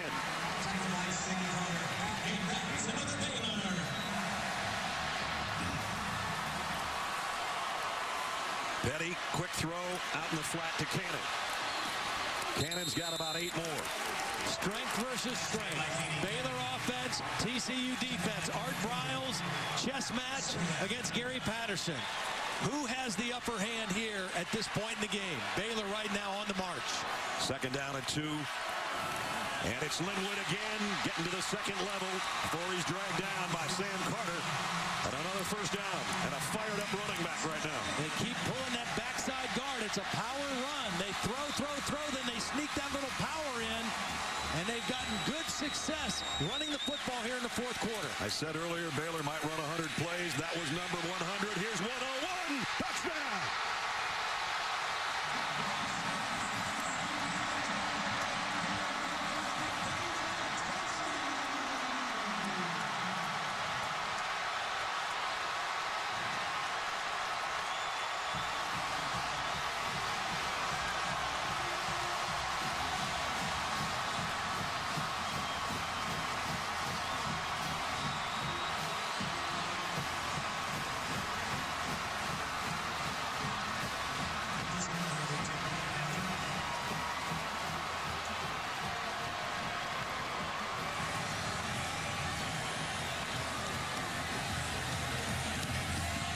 Yards in 5 plays. Just under a minute. And we're tied at 58. Well, what a beautiful throw by Bryce Petty. Play action. Lofts it up perfectly for Coleman, who had beaten Tejada on the play. Single coverage. Coleman just ran right by him. When we talked to Bryce Petty yesterday, I was so impressed with him. As impressive of a kid as we've talked to in the last several years, yeah, right? Exactly. And he talked about he's got to relax and let the game come to him. He started a little slowly today, and then he kind of realized what kind of game it was going to be. I got to be patient. I got to take some shots down the field. I may not have the greatest completion percentage, but I'm going to have opportunities to make big plays, and he has really come to life here, particularly in the second half.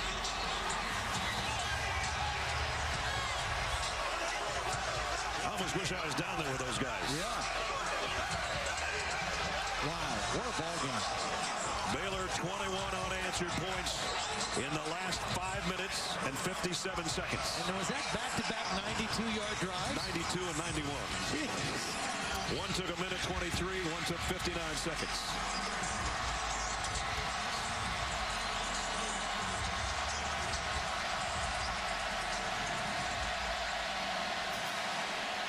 Finally, they kick deep to the 1-yard line to Gray. Gray going to go down before he can get to the 25.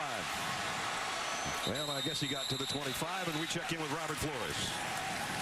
All right, Greg, right now on ESPN News, NASCAR coverage in anticipation of the Bank of America 500 in Charlotte. Some big names on the brink of elimination. Jimmy Johnson, Dale Earnhardt Jr. Once the football game is over, once they're done in Waco, the race is on ABC. Remember when it was 58-37? It's not anymore. It's been a long time since TCU has had a big play, an explosive play. A run over 10, a pass over 20. Boykin threw it high, but Gray snatched it and picked up about 4.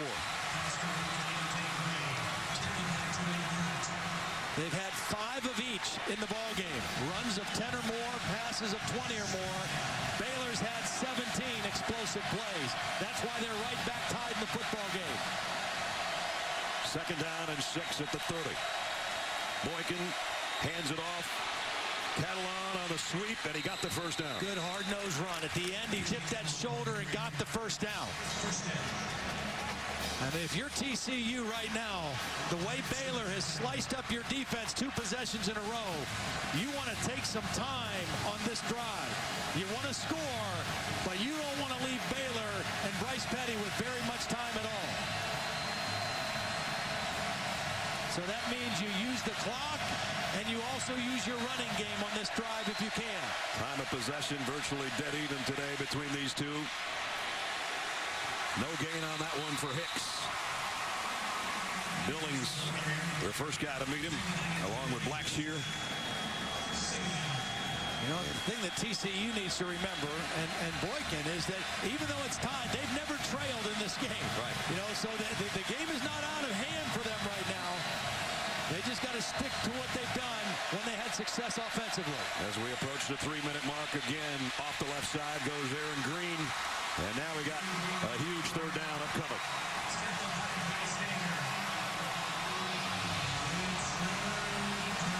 I think there's a few folks that left when it was a 21-point deficit. They're all going to say they were here right now. Well, there's a bunch of them still here, that's for sure. Third down and 8. You'll know in a second whether or not they pick up this first down or not by the crowd's reaction. Blitz.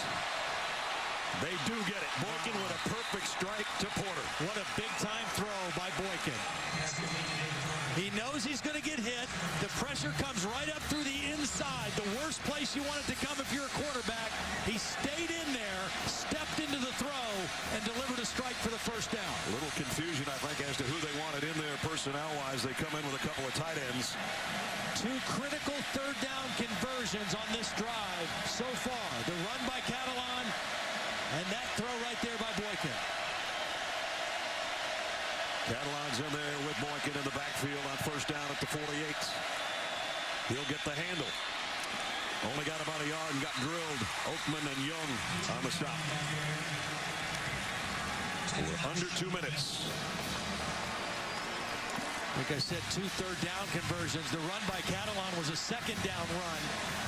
That pass for Boykin was a third down conversion, but those first downs keep the clock going, and that's what you want if you're TCU. You want to score or put yourself in position to score, but limit the time Baylor might have. You saw Oberchrome warming him up on the sidelines. 2nd and 8. Boykin through his receiver fell down. Jawan Story slipped out there. It was a corner blitz. The first time Baylor's shown that, a corner blitz from the short side, and that's one where the quarterback and receiver have to be on the same page to read that. Boykin saw it. I don't think Story did. Another third down. They got 10 last time when they needed 8. Last time Baylor blitzed. Let's see if they drop in coverage on this third down or come after him again. Boykin, empty backfield. Throws a slant again. This one's too high. Incomplete.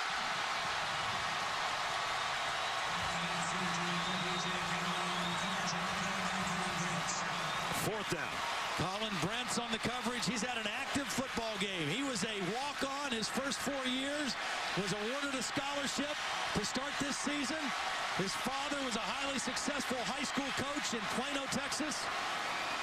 And he has made a few big plays in this ball game tonight, none bigger than that one. Baylor's got too many guys on the field. They're going to get a penalty here. That should be a penalty because Baylor was running a guy late off the field. They got it called in the back end. Terrell Burt was running off the field late. It was 4th and 8.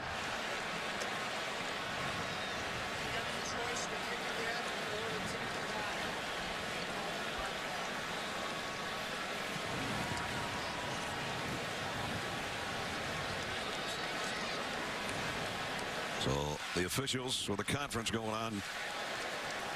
Gary Patterson has seen his team be up by 21 and now tied at 58.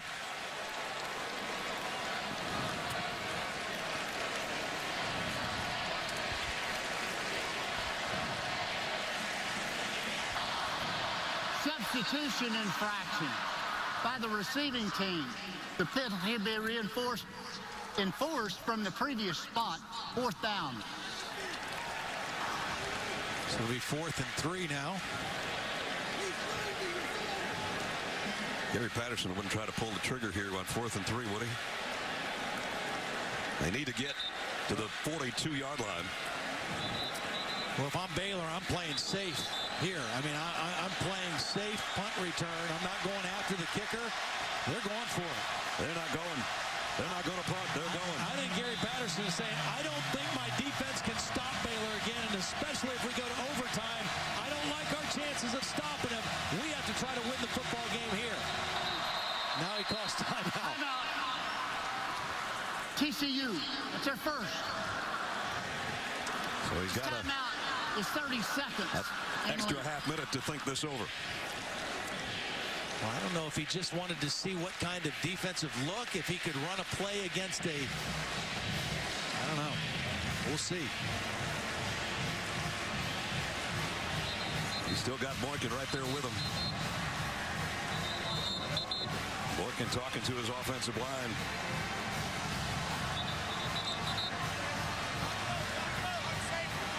And what probably is the wildest game of this college football season in week 6. A lot of records are falling. Well, if you're going to run a play here on 4th and 3, no, they're going to punt the football. They wanted to see what kind of a look. If they got the punt return team from Baylor, they might have run a play. Baylor had their defensive unit out there, and they called timeout and want to kick the football. You look behind Ethan Perry. Remember, there's been one bad snap today that went over his head. Oh, no. Are they taking another timeout? They are. Timeout. TCU. That's their second. I'm not sure what the reason for that one is.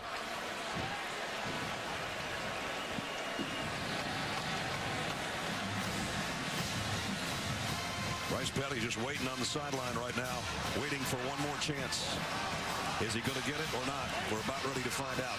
I'm not quite sure why the second timeout was taken, Ledge. Yeah, I don't either. I mean, there was a little confusion. They were waiting to see the look. I don't know if they were thinking about a potential fake there, but Gary Patterson was the guy who ultimately called the second timeout. So a little confusion on the TCU sideline, and I'm sure a little apprehension about giving the ball back to Bryce Petty right now, who has really got the hot hand. If you're just joining us, you missed an unbelievable game. It's been over 4 hours.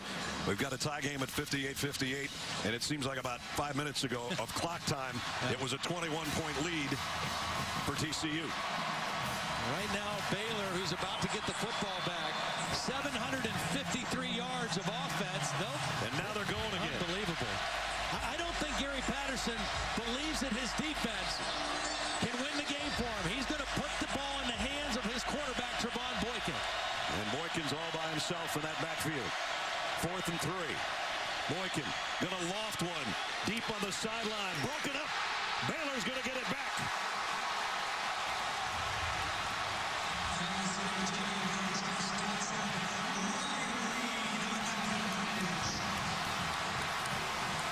Well, they've gone after Reed again. Reed has played solid all night, and he was right there in perfect position to knock the ball away from Dotson. Yes, there's contact. Yes, there's some pushing and grabbing by both guys, but on 4th down, you don't make that call. Ryan Reed with a big-time play. So Baylor takes over at its own 45. 1:11 to go. All their timeouts. Their last 2 touchdown drives have gone 1:23 and then 59 seconds. It's an eternity for them right now, and they keep it on the ground. And it's Linwood for 9. And into TCU territory. A minute to play.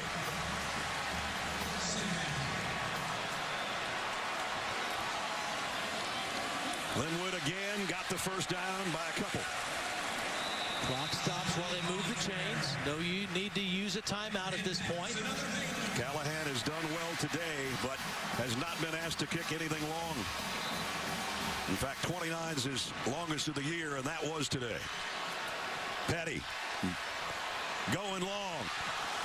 Had a guy wide open, Cannon, and missed him. And missed him badly. Cannon had the safety, Derek Kindred, turned around on the outbreak. And Bryce Petty, who has been super sharp here in the fourth quarter, just missed that one. Second down and 10 with 41 seconds remaining in regulation.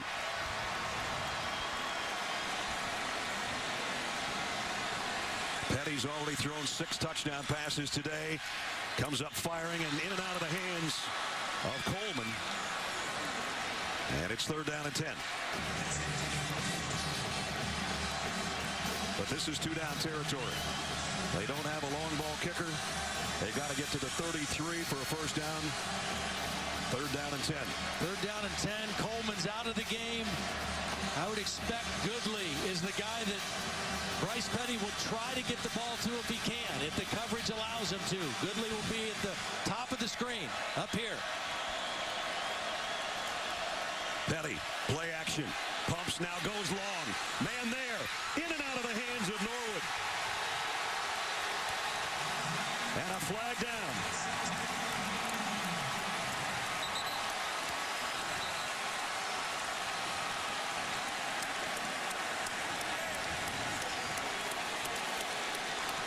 Pass interference. Defense number 2.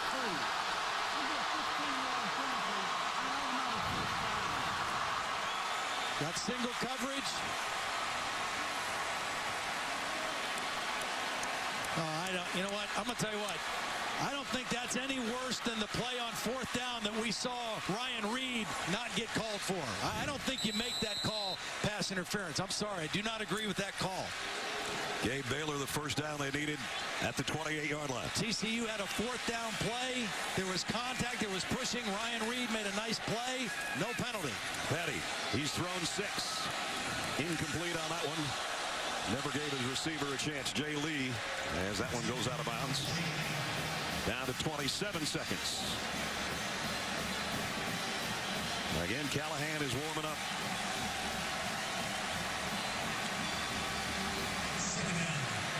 Second down and 10. At the TCU 28-yard line. They'll keep it on the ground. Linwood again. And Linwood got it to the 22. Baylor again has all their timeouts. Now they use one. Baylor. That's their first. It's 30 seconds in length. Check in with Holly. We asked Art Briles, what's the biggest misconception about your football team? And he said, everybody thinks because we're a spread that we're a spread, and all we do is score a lot of points. But what I believe our football team is tough. We're strong. We're a team that runs the football. And guys, boy, have they shown that here in the fourth quarter. We'll see if they can finish it here. Third down and 4. Right now, if they ask that young man to win it, he would try from 39. The way this game has gone, it might end up on a touchdown in the next play, for all we know. Very easily could.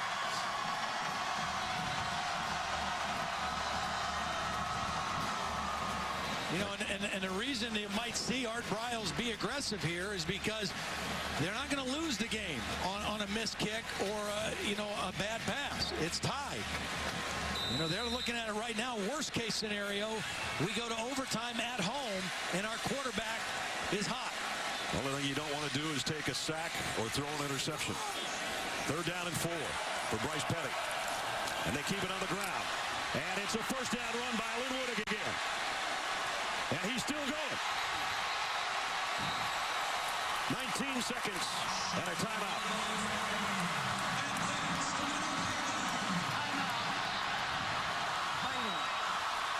That's their second timeout. It's 30 seconds. Well, that's just power. They've done a nice job of keeping Linwood rested. He had the big game last week against Texas, running the ball a lot. They've kept him fresh today. They've used some other guys, and now when they need him the most, he has fresh, strong legs, and he is fighting for every yard he can get. Now Baylor is down to 1 timeout. 19 seconds remaining. They've got a first down at the 13-yard line of TCU. I would imagine Gary Patterson will wait until he's right about ready to line up for this one and use his last timeout. You see him down there by the official on about the 18-yard line.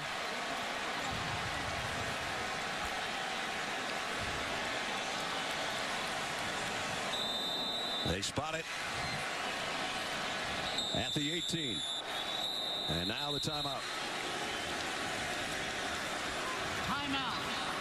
TCU. Callahan just trying to stay away from everybody.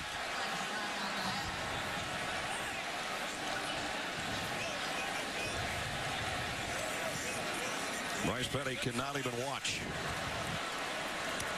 6 touchdown day for him. Will it be enough? It was on his right arm that got him back in the game. And now it's going to be on the right leg of one of the smallest guys on the team. But if he hits this, he'll be the biggest man on campus.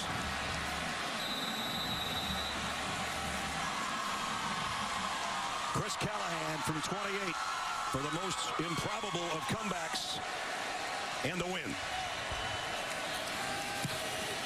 He got it.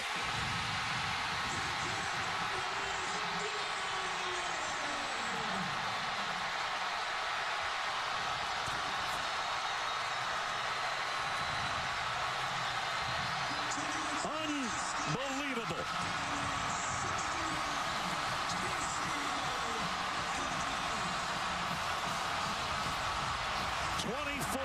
Unanswered points in the last 10.5 minutes. And Baylor has come from behind, shocked TCU and the entire country.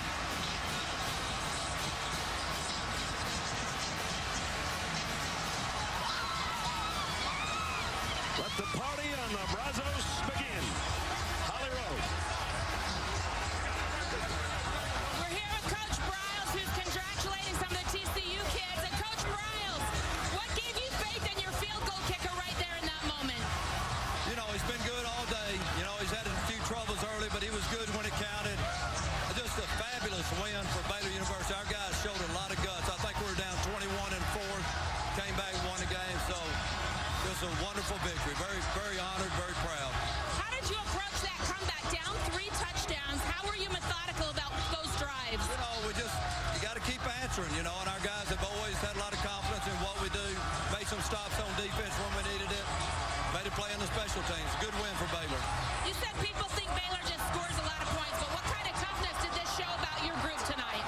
We've always been a tough football team. We've never doubted that. We never will. Thank you, Holly.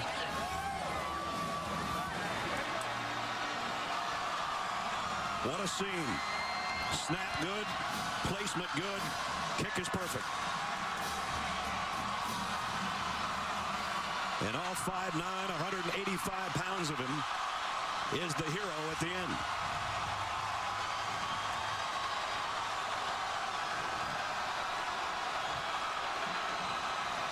They've played this one now 110 times. You're never going to see another one like this one today.